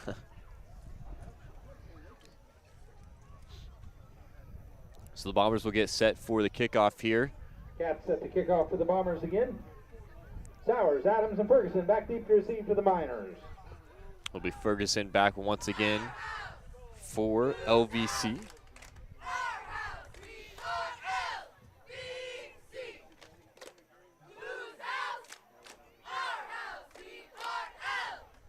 Peyton Wing there, number 54, late to come out onto the field. Now it looks like we're ready.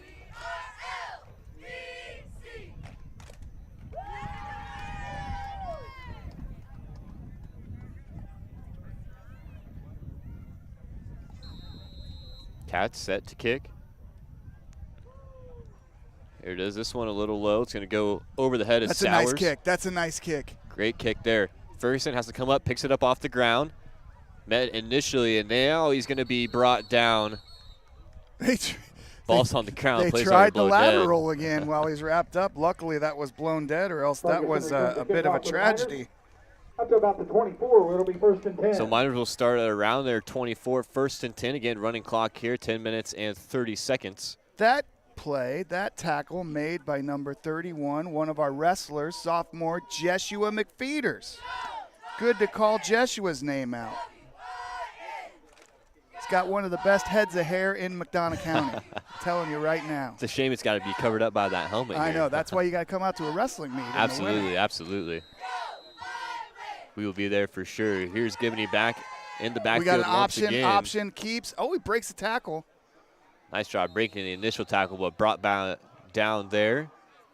Gibney on the keeper for the I believe that was number 55. That's Hector Mamie up there, able to bring Gibney down. Good. It's another one of our wrestlers, FYI. Alex Brown, Charlie Bodiford, wrestler. There you go. Big ups for the Macomb Bombers wrestling team, per usual. And I got to tell you, the girls wrestling program, this is now the 4th year the IHSA has an actual sanctioned separate division for girls wrestling. And it's been so great to watch it grow each year. And to watch those girls, they work hard, but they're there for each other. You watch them go from mat to mat to mat to mat, watching each other, and it's just so special to see. Here's another run to the far side. This is Ferguson able to break a couple tackles. Ferguson, the ball pretty decent-sized gain there on the 2nd and 8 play. That's App Logan on the tackle. Nope. Who is that? Is that 10? No, that can't be 10. Yeah, that's 16, right? 16, isn't it? I think so. Yeah, App Logan.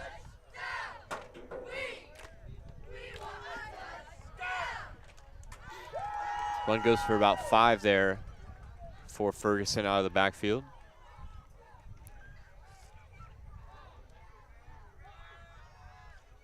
This handoff. Excuse me, that's Gibney on a keeper once again. Able to get back towards the line of scrimmage. I'm scrambling here a little bit. We got some different numbers in now. And he's not on my list. That's number 60 on that tackle. And that previous tackle was not App Logan. That was Jaden Cooper. Jaden Cooper, a junior linebacker. Number 18, Jaden Cooper. Yeah. 4th and 1. Bombers looking to put up a defensive stand here, getting a couple subs in. Be nice to get a big stop here for Macomb. Yeah, get yourself on film making a stop. Handoff up the middle. It's going to be a first down and more. Pushes the pile there. He carried 4 white jerseys about 5-6 yards. Great one there. Next up about 6 that was yards. Dempsey Whitsitt on the carry, number 42. Peyton Wing's going to get credit for that tackle.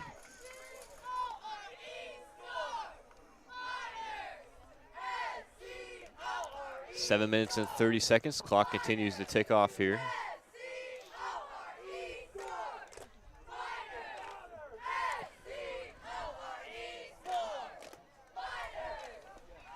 Got sophomore Camden Shin out here on the near corner.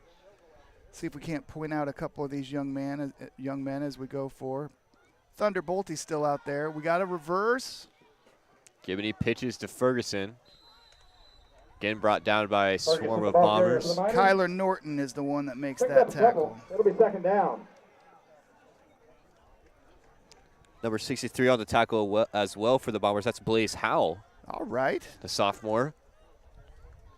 Able to get his hands on Ferguson there.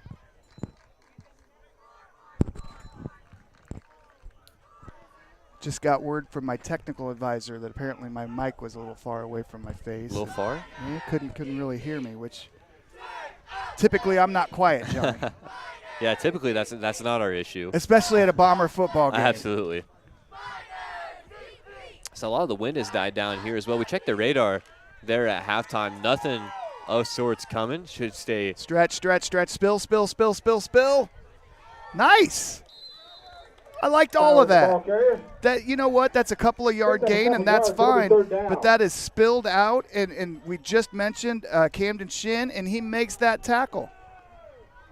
But I like the inside guys staying. What did we talk about earlier? They stayed on the inside hip, stretched that to the sideline. Camden stood his ground, shed his block, made a tackle. He's probably going to get a little shout out on tomorrow on film on that. Absolutely 3rd and 5 now for LVC. Caden Up, we saw make a play on a kick return earlier. He's out there playing outside linebacker. Oh, he gets past. This one pitched to Sowers, going to be close for a first down. Ball might Ball's be on the ground. They're going to call that down. Carter Sowers, the ball carrier for the Miners. That's Peyton Wing on that play again. Looks like it's going to be just short of the first down. It'll be 4th and short again. It will be. 4th and about 4 or 5 inches. If even. Maybe. If even. Look at that. Am I crazy? I mean, we're right in line with it. I feel like that's got to be a measurement. It's very, very close. I think first quarter, that's a measurement. I agree. Score the way it is, a clock situation that we're looking at. So now you got to see if the young D-line can make a push here, stand him up, get in the backfield. Oh, he gets right through him, though. They did get in the backfield. Oh. Dempsey Whitsitt with enough yardage for another Miner first down. That was Dempsey Whitsitt on the carry once again, able to pick up the first down for the Miners. Well, that's that mysterious number 60 in there again. Makes himself a tackle.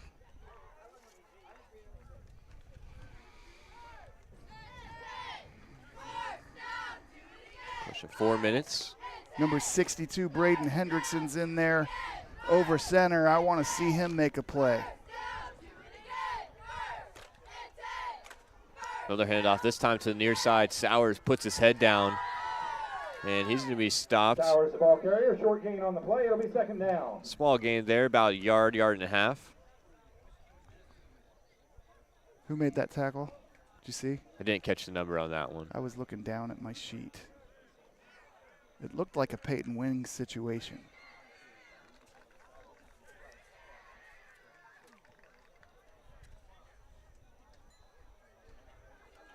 Can you see the sign across the field?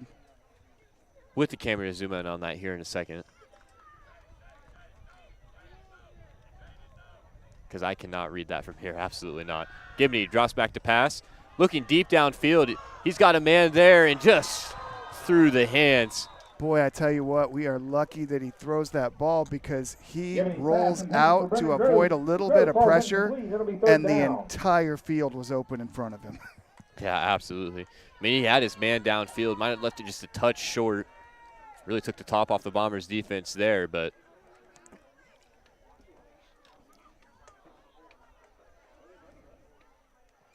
of course, now as we go back to see the sign, it's not there. No, there it is. There it is. See if you can get that sign in the crowd over there, Dylan.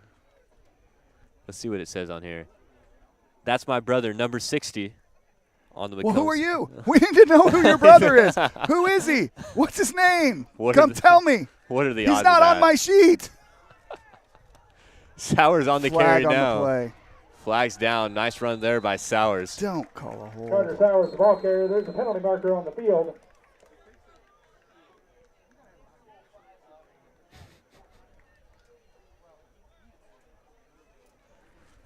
Let's see what the call is here. Penalty will be holding against the Miners. And it'll be a hold against LVC. Boy, that's just unfortunate. They make a nice football play, get a nice chunk play, a big long run, and it's brought back. It's one of those plays. And, again, we talked about it earlier, Johnny. They've got some nice pieces to this football team, and as their schedule goes on, they're going to find success. Absolutely. Things just haven't gone their way. It's one of those nights where that snowball gets going downhill. You're forced to do some things that maybe you weren't wanting to do originally in your game plan. And these sorts of things happen. But you know what? They've got really nice pieces, and I think they're going to have some success this year. Yeah, absolutely. And, again, it's a tough task here in week number 1 against the Bombers. And that run play will be. That was a miscommunication in the backfield. With the ball carrier picks up a yard on the play. It'll be fourth down. Uh-oh. We got Mr. Cooper is down on the field. He'd made the tackle, but might have had an ankle. Not sure. We'll take a quick timeout Hamstring. here. That might be a cramp. That's a cramp. Yeah, that's what it looks like. We'll take a quick break either way. You're listening to TSSR Game Time Live presented by MDH. We got about a minute left here in quarter number 3. At Western Illinois University, leathernecks don't just blend in. Our purple stands out. Our students are innovative, creative, and resilient. At WIU, there's limitless potential, with campuses in Macomb, the Quad Cities, and online. Visit wiu.edu/potential to become a leatherneck and get an education that stands out. Well, I've always had an interest in the medical field, and then growing up, I actually went through physical therapy myself for an injury, and that got me back to playing my sports and the activities that I loved. So seeing that firsthand, I got to see how much physical therapy could really benefit others. MDH Sport Medicine Rehab is just not for the athlete. We see a variety of ages, getting them from having pain to no pain to get back to their normal activities and their prior level of function. Back here on TSSR Game Time Live at Valley High School. Johnny, I gotta make an appeal. Is there anybody on the far sideline here tonight listening to our voices? If so, can you go to the young lady with the sign that says, "That's my brother," find out who her brother is, and come tell me, because I want to say his name on the air. Who is number 60? Oh, we see back with another nice punt there. That's been. Oh, that's a bomber bounce. The punt game has been pretty decent for the Miners. Not exactly what you want to hear, but the Bombers will take over first and 10. Again, we kind of talked about this just a minute ago, but this LVC squad They have definitely shown improvement year over year, again, from the first time that we saw them right here on this field against the Bombers as compared to now. Again, you talk about those pieces, of course, Ferguson, Gibney, Winston in the backfield. Sowers has been huge tonight for them. They definitely have the pieces to be able to put up a fight against a lot of the area teams here for sure. John, I'm going to make a bold statement. I think that I can get my hands on a $10 Sports Corner gift card if somebody can come tell me who number 60 is. There it is. The offer is out. The wanted poster, who is number 60 on the Macomb Bombers side. And the reward, $10 Sports Corner gift card. Nothing better. Either way, the young man's getting his nose into some plays, and I've really enjoyed watching him play. I just want to call his name out. Absolutely. Would love to give him a shout out there. We're going to roll into quarter number 4. We'll take another quick break here and be back with you for the conclusion of tonight's contest here at Valley High School. I would have to say that is the most rewarding part of what I do, making a difference in people's lives, taking care of the women from puberty on through postmenopausal stages and seeing them go through the phases and stages of life. At Western Illinois University, leathernecks don't just blend in. Our purple stands out. Our students are innovative, creative, and resilient. At WIU, there's limitless potential, with campuses in Macomb, the Quad Cities, and online. Visit wiu.edu/potential to become a leatherneck and get an education that stands out.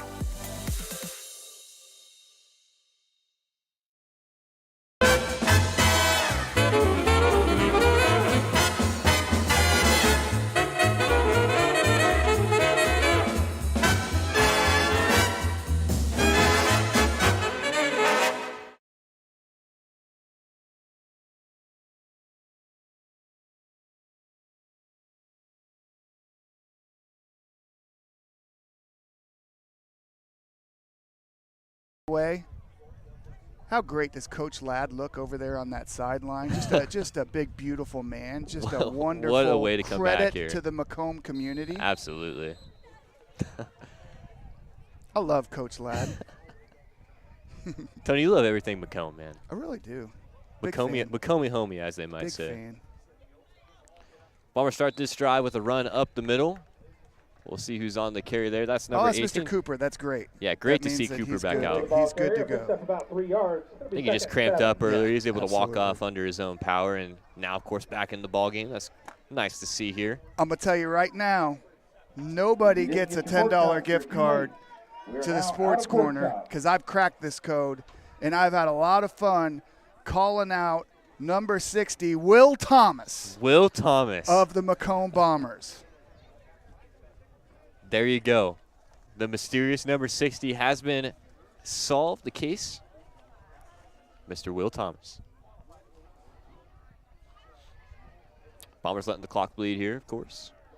6 foot, 175-pound sophomore Will Thomas. An authentic two-way lineman. Had his nose in on some plays tonight.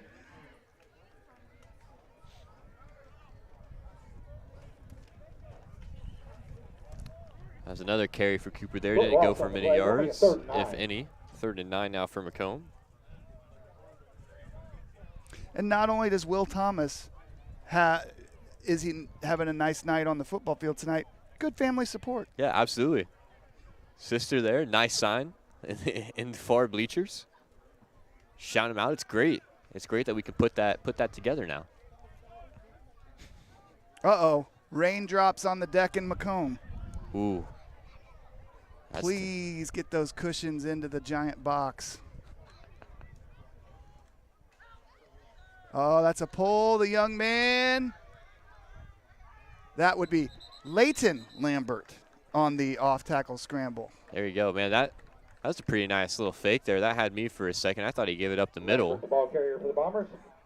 And that was a read. 4th down. That was absolutely a read. He saw the defensive end crash in on the midline and pulled that ball and picked up, what, 5? Yeah, give him about 5 on the carry. It'll set up about 4th and 4.5, 5. Oh, that's cute that you think I'm still writing down that. You'll pick it up on watching film tomorrow, surely, right? That absolutely. Absolutely. 4th down now for Macomb.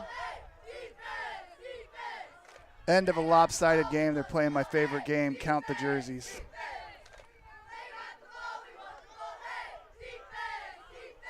Nice snap. I need to know who this was. Oh, no. Thank you for the flag. That's my guy, Kyler Cheatham. Adams returns the And punt guess for what the he Miners. does in the winter? You'll never guess. I'm going to say, I don't know, maybe baseball? That's not a winter sport. Let me guess, wrestling. That's correct. There it is. Kyler Cheatham, the wrestler, I believe that was him, and that was a phenomenal long snap. And then he got the blindside block. He got put on the ground with authority there. Didn't have a chance there. Didn't see that coming. This is the first punt for Macomb here tonight. Pretty decent one. I didn't see who was back there punting that one away. Pretty nice one, end over end. Unfortunately, it's going to be brought back. Is that going to be a first down?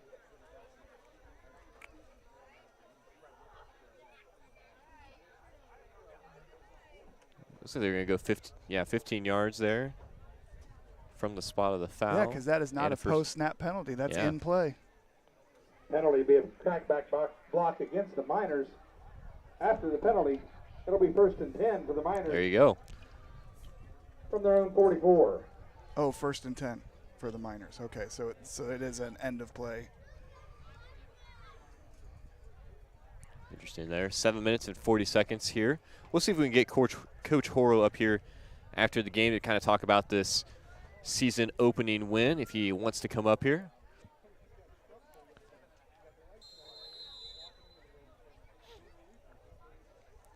Snap here for the Miners. Gibney still in the backfield for them. Hands this one off. Caught up at the line. Is able to break through a tackle. This one coming towards the near sideline. This is Ferguson on the run. Nice block downfield as well. And Ferguson's going to go all the way into the end zone for a Miners touchdown. 56 yards for the Miners touchdown. Able to get the goose egg off the board there. Dan, you know what? Ferguson does a nice job. He's run hard all night. And now he goes into the middle of that. He's stopped. He stopped at the point of attack. But, you know, we've got our younger guys. They're not wrapped up. They're not bringing him down to the ground. And you know what? He slips out of it. He hits a seam, and he puts on the Jets, and he finds the end zone. Yeah, he was caught up at the line there for 2 or 3 seconds and was able to bounce it to the inside here, or to our near sideline. Miners fans come alive a little bit here now after that score. You can see it on the clock, 6 minutes and 30 seconds. Going for 2 here. This is a pitch to Sowers. Looking to pick up the block there by Ferguson. But I think he gets in. Oh, man. They did a nice job spilling that out towards the sideline. They got to it. They put the shoulder on the ball carrier, but he's able to spin off of it and get into the end zone. So that brings our score to 49-8. Clock will stop running after the touchdown. 6 minutes and 9 seconds remain here at Valley. McDonald District Hospital athletic trainers in the MDH Rehabilitation Center with locations of Bushnell and Macomb provide expert help to all area student athletes in the prevention, care, and rehabilitation of all athletic injuries. Learn more at mdh.org. McDonald District Hospital, more than hospital care, a hospital caring. With locations in Macomb and Augusta, and with 80 years of car sales experience, Ron Albee Auto Sales is your hometown go-to for your next car. In Macomb on East Jackson Street, stop in and talk to Justin, Jared, or Chris, or visit www.lbsalescars.com to check out their inventory. Honor Brothers Heating and Cooling since 1960. Honor Brothers Heating and Cooling has provided the greater Macomb area with expert sales, service, and installation of quality home comfort systems. Call your local Carrier dealer today at 309-833-2852 and find out Honor Brothers Heating and Cooling delivers 365 days of indoor comfort. We'll see if we can get some final scores from around the area as well here as we come nearing the end of our game here tonight. Back deep to receive for the Bombers. My guy. And he's got the ball. What are we doing? Oh, okay. Fair enough. What's going on here? Whoa. Yeah, I'm not sure what just happened there. A little tie-up. That's number 45, who we don't have on the Bombers roster. Got tied up there with, I think that's Sowers. Maybe he's a little cramped up, it looks like. Yeah, it looks like a cramp. And it looked like they got tied up, and our guy's trying to get off, get away.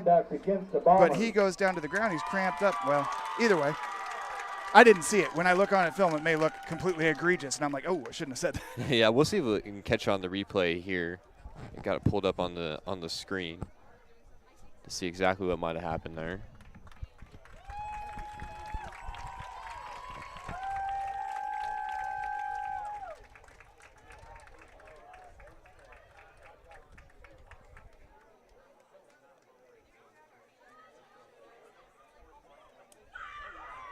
Some scores from around the area right now. Princeville leads A-Town 30-6 in terms of 11-man. We'll get the West Hancock Deer Creek Mackinac score. That one is 42-14. It looks like they're coming back out to the field to start their second half. Long halftime break there, it seems like. The West Central Galva game has wrapped up. We know that was a big win for West Central. Let's check in on the West Prairie Southeastern Flanagan game. Flanagan up 29-14 over the Cyclones. And then BPC and Peoria Heights. We'll see what the score is of that one.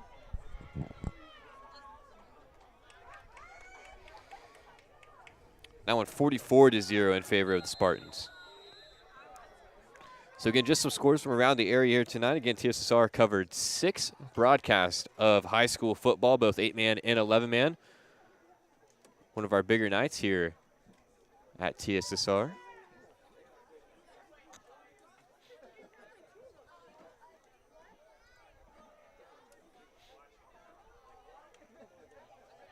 Again, letting the play clock run dry there. This is a hand up the middle. Good hard run by the young man, Jaden Cooper. Gets about 6. Draper in on the tackle for the Miners. Cooper getting a lot of touches here in the second half. Able to make good on that one. I've even written a couple down.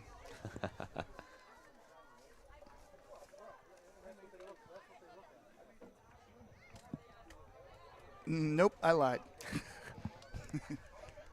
Sorry, John. Catch him on film, right? It's okay. Yeah. You're good. I think usually I keep track of stats. Is how we had this set up last year. It's been too long. I wasn't going to say anything. Hey, you should have said something. I could have done my best to put some numbers on the paper.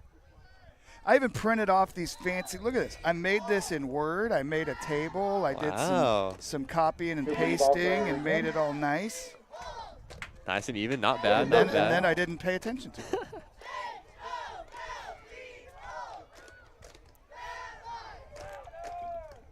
That play got stood up at the line, so it's 3rd and 4. Another run coming.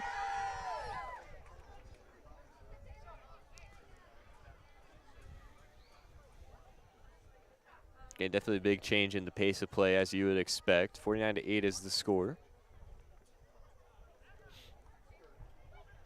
Letting every second of this play clock count off. A lot of these young men are going to be playing again Monday night. Oh, man. There's a keeper for Lambert, I do believe. Not going to get there. Going to fall just a little bit short, so it's up 4 and about 2. 4 and 1.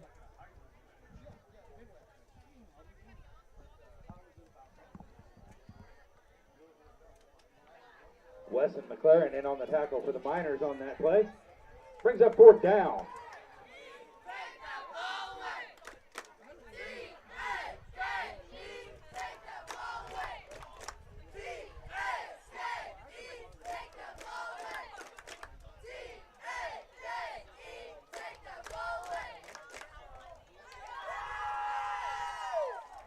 Bombers, another run up the middle, trying to force the issue now. And we'll see where this gets marked down at. Look it's going to be quarterback sneak, and they picked it up. And they got it. Lambert on the keeper. I tell you what, in a situation like this, there's going to be a lot of people saying punt that ball, and I understand that. I understand that point of view. But what Coach Horrell is thinking is that was a 4th and inches situation. You run a little sweep, you pick it up, and we can continue to run the ball and run the clock down and hopefully get everybody out of the stadium healthy and on to week 2. Yeah, absolutely. That's really of most important right now, just making and sure. And now you're going to see kneeling.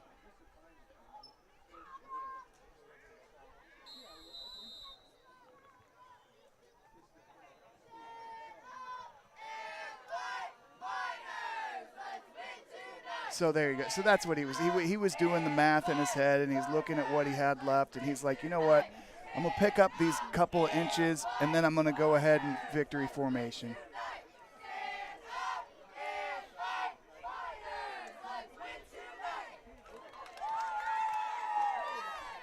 Of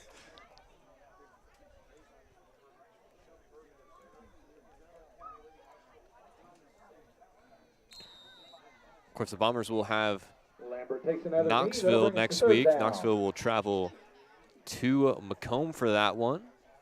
Not quite sure how the coverage is going to work on that, who will be on the call for you there, but that game will be on TSSR Game Time Live. Again, that's another pretty big matchup for Macomb. That's a game that they dropped last year playing up in Knoxville. I was there on the call for that one. Yep.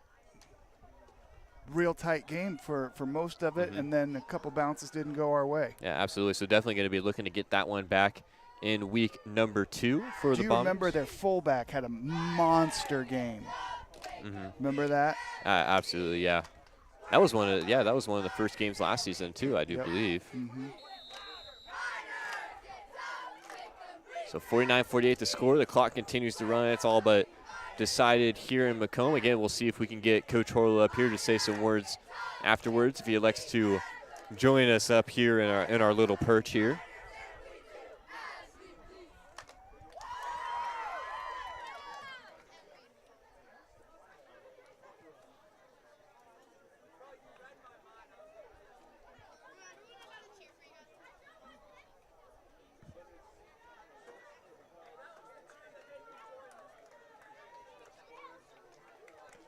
And one more kneel should get the job done here. Well, it's 4th down.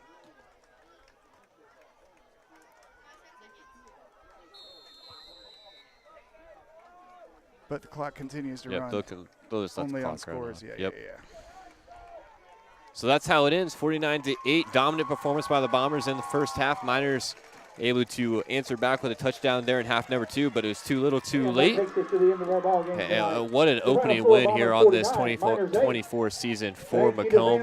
Again, coming into this one, you lost a lot of pieces from last season.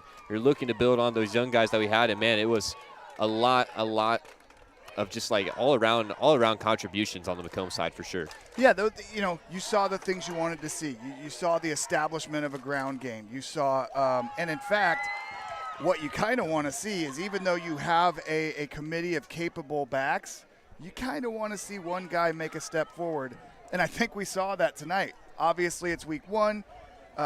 Huge holes were plowed by the offensive line in front of him. But, man, Malachi Conley was coming downhill with authority tonight. Had a humongous football game. Looked great. But even behind him, Drake May had some really nice hard runs, as you would expect. He was playing defense with the ball in his hands, coming flying around the field. Jerron Petty had some really nice runs. So a lot of people carrying the football. As we move forward, I think that Coach Horrell sees pretty quickly the way that this ball game's going to go, and we didn't see as much of the keepers. We didn't see as much of Braden Holdhouse on the ground. We'll see more of that going forward. He will be a huge part of the running game, obviously. A lot of the passing game was directed at Drew Watson tonight. I want to see more of Langdon Lambert getting involved. And obviously, I've got my pet project for the year. I've got to see Kylan McMillan get the football in his hands. But the offensive line really did a phenomenal job tonight. And I've mentioned Charlie Bodiford several times, but across the way, Jeffrey Lee did a really nice job snapping the football. And Alex Brown paving some holes, and Talon Quisenberry and Kyler Cheatham. All these guys playing really good football up on the line. And that same crew flipping the side of the ball, doing a nice job of holding ground on the defensive line, spilling plays toward the sideline, allowing playmakers to get to the football. We mentioned we've got to make sure that our keys are being read and maintained. We got to make sure that our leverage is being maintained. We got to make sure that we're using the sideline as a 12th man. But overall, I don't think that there's anything that you can point to and say this was bad. I think this was the performance you had to have tonight, and they had it. Yeah, absolutely. We got Blake Driscoll coming in here late in the chat saying always good to see a Bombers win. Miss y'all. Wish I could be there. Oh, buddy, miss you. Miss you. And I tell you, I'd be remiss if I didn't tell you one of the greatest videos I've ever seen was Coach Driscoll. He was on the Bombers coaching staff, was challenged to a foot race by one of the players, and that foot race didn't quite have the conclusion we wanted because this video is this epic Olympic-style Chariots of Fire music in the background in slow motion of, you know what happened, Johnny, is that sideline just reached up and grabbed Coach Driscoll by the foot and just yanked him to the ground. What a story there. Maybe Blake can give us a quick comment on his side of that. I think all he's going to say is, yep, that happened. I think Coach Horrell I'm looking for it. It's coming. It's got to be coming. I would hope so. Unless he made his comment and tuned out. Otherwise, somebody will tell him, I'm sure. Oh. There he is. Coach Horrell going to make his way up here. Tony, you want to go ahead and handle this one? Sure. Once he gets up here. Again, big win for the Bombers here tonight, 49-8, the final here in week number 1. They'll be at home against Knoxville in week number 2. Going to make a quick stop over by Justice Keene to start. We'll take a quick break and then catch Coach Horrell right after this. At Western Illinois University, Leathernecks don't just blend in. Our purple stands out. Our students are innovative, creative, and resilient. At WIU, there's limitless potential, with campuses in Macomb, the Quad Cities, and online.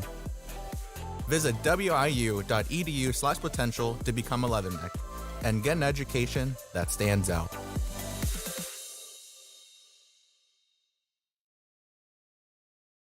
MTC Communications is building a high-speed fiber network in our community, and we're putting priority on the areas with the greatest interest. That means we need your input to let us know you want us to build fiber in your area first. Experience the speed and convenience of fiber internet by visiting our special website and registering. Let us know you want fiber internet today and make your voice heard.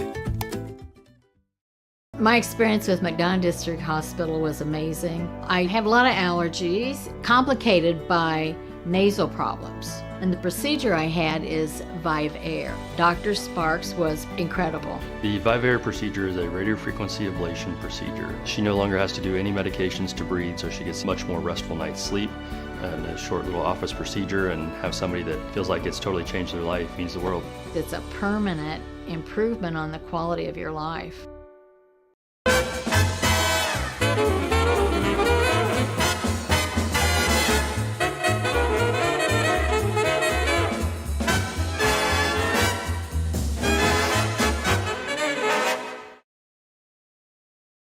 MDH Sport Medicine Rehab is just not for the athlete. We see a variety of ages, getting them from having pain to no pain to get back to their normal activities and their prior level of function. Back here at Valley High School, we got Coach Horrell up here in the booth. I'll pass off the headset and get his thoughts here post-game at the Bombers' big win, 49-8 here in week number 1.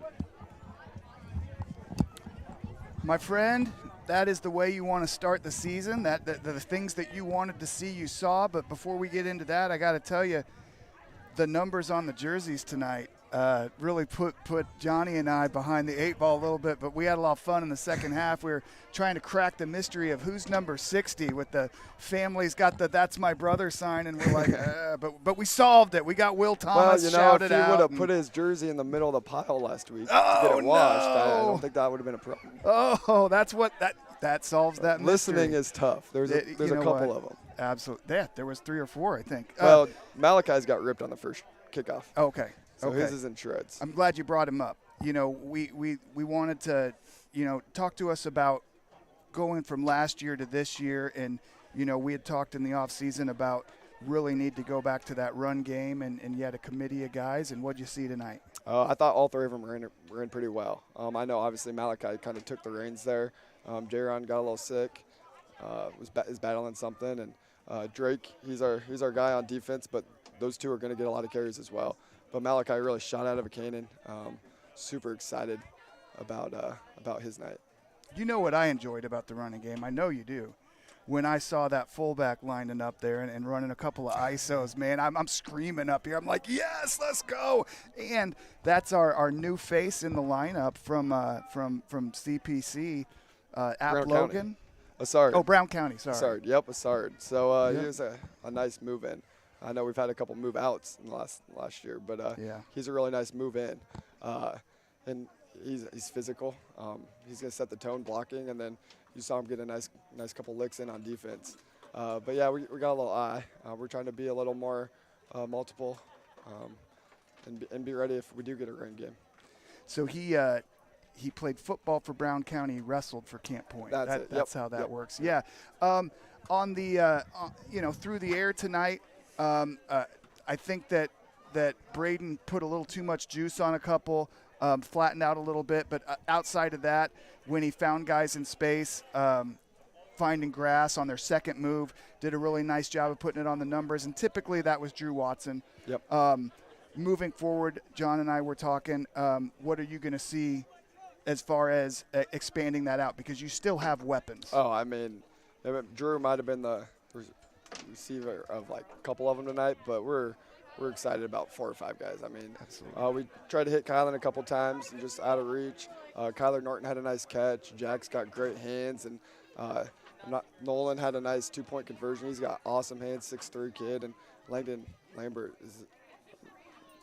I mean, he's a big tight end, right? So yeah. He's got great hands as well. So you mentioned Kylan McMillan. That's probably the second loudest I got tonight, because you had told me about him in the offseason. You know, you'd said, hey, I know we're losing a couple of guys, but this guy's a speed kid. He's a guy that takes the cap off, and you're going to see something out of him.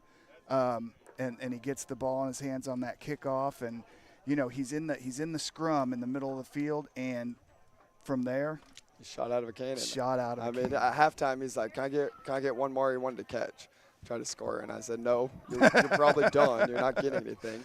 But we just don't have. We haven't. I mean, the Tuesdays, the heat kind of hosed us a little bit, so we don't have subs on our special teams. Kind of threw those together, last night. So we weren't prepared to sub out on specials, and he got the ball, and he made the most of it. Defensively, you saw what you needed to see. I thought that the big guys up front did a really nice job of spilling.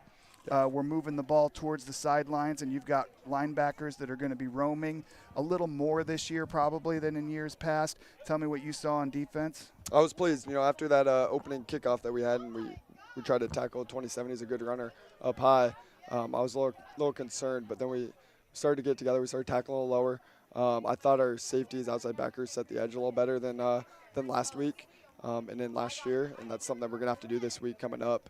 But I thought defensively we played really well. I'm going to tell you, Drake May is obviously going to be a talking point through the year.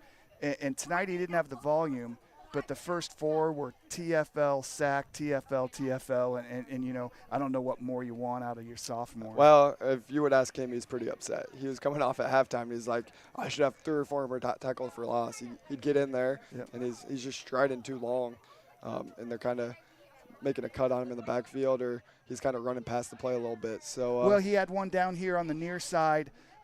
He and another guy, but it's a Dave Wilson defense. Those guys, they beat their blocks, probably a little amped up. They run by the ball carrier, but then what happens? There's 3 or 4 white jerseys coming right behind him. And that's great pursuit. You know, we do pursuit every day. Every day. So 10 minutes every day, so we should be running to the football. Yep. But, yeah, I'm super excited about our linebacker play tonight. Much better than last year. It's not just one guy. Talk about the impact that playing Jacksonville on scrimmage night had on tonight's football game. Huge. You know, I mean, we've talked about it. It's the run game. And we said we had to develop a run game. And last week against Jacksonville, we had 5. Our ones played about 8 plays in the first drive, and I think 5 of them were run plays, and we got about 7 yards a pop at least. So we had a little confidence coming in tonight, and then we've been working those basic plays over and over and over again, and our guys blocked them up, and our backs made some nice cuts and broke some tackles. And obviously we talk about how you saw what you wanted to see tonight. I'm telling you, I think that good things are going to happen this season for LVC. They've got a couple of really nice pieces. You mentioned 27. He's a nice football player. Yeah, I think they're better.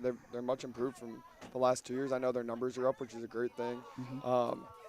Their backs are big. I was nervous coming into tonight because historically that's something we've kind of struggled with is big backs and trying to tackle too high. And so coming into tonight, I was nervous about that. And the opening kickoff made me really nervous, and then we started to figure it out. But I think they're going to have some success this year. Drew Watson had a tackle on the near side down here that looked like it was right out of Pete Carroll's video. Yeah. He rolled right through it. It was beautiful. But they had another young man on the sideline that just looked the part of a football player. Pieces, and we'll keep an eye on them moving forward. But our primary focus is the Bombers of Macomb, who showed out week 1. Let's go, Absolutely. Coach. Thank you for your time. Thank you. Appreciate all of it. Yeah, look forward to a lot more this year, right? Yeah, now get back to your family, buddy. Thank you. See you, brother. So there's a couple words from Coach Horrell there on the big win here in week number 1. Tony, you got anything you want to wrap it up with, or is everything that needs to be said been said? No, I think we've said it. It's the game you needed to see.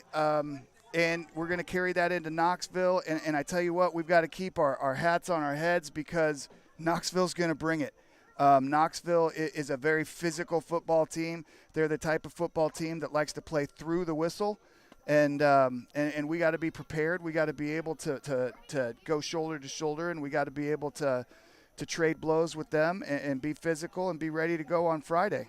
Yeah, absolutely. Of course, that game will be a home game for the Bombers here on Friday night. I believe it'll be another 7 o'clock start time over there. So with that being said, a big win for the Bombers, 49-8 here at Valley High School. I've been John Burton alongside me, Mr. Tony Cooling's presentation of Bombers football.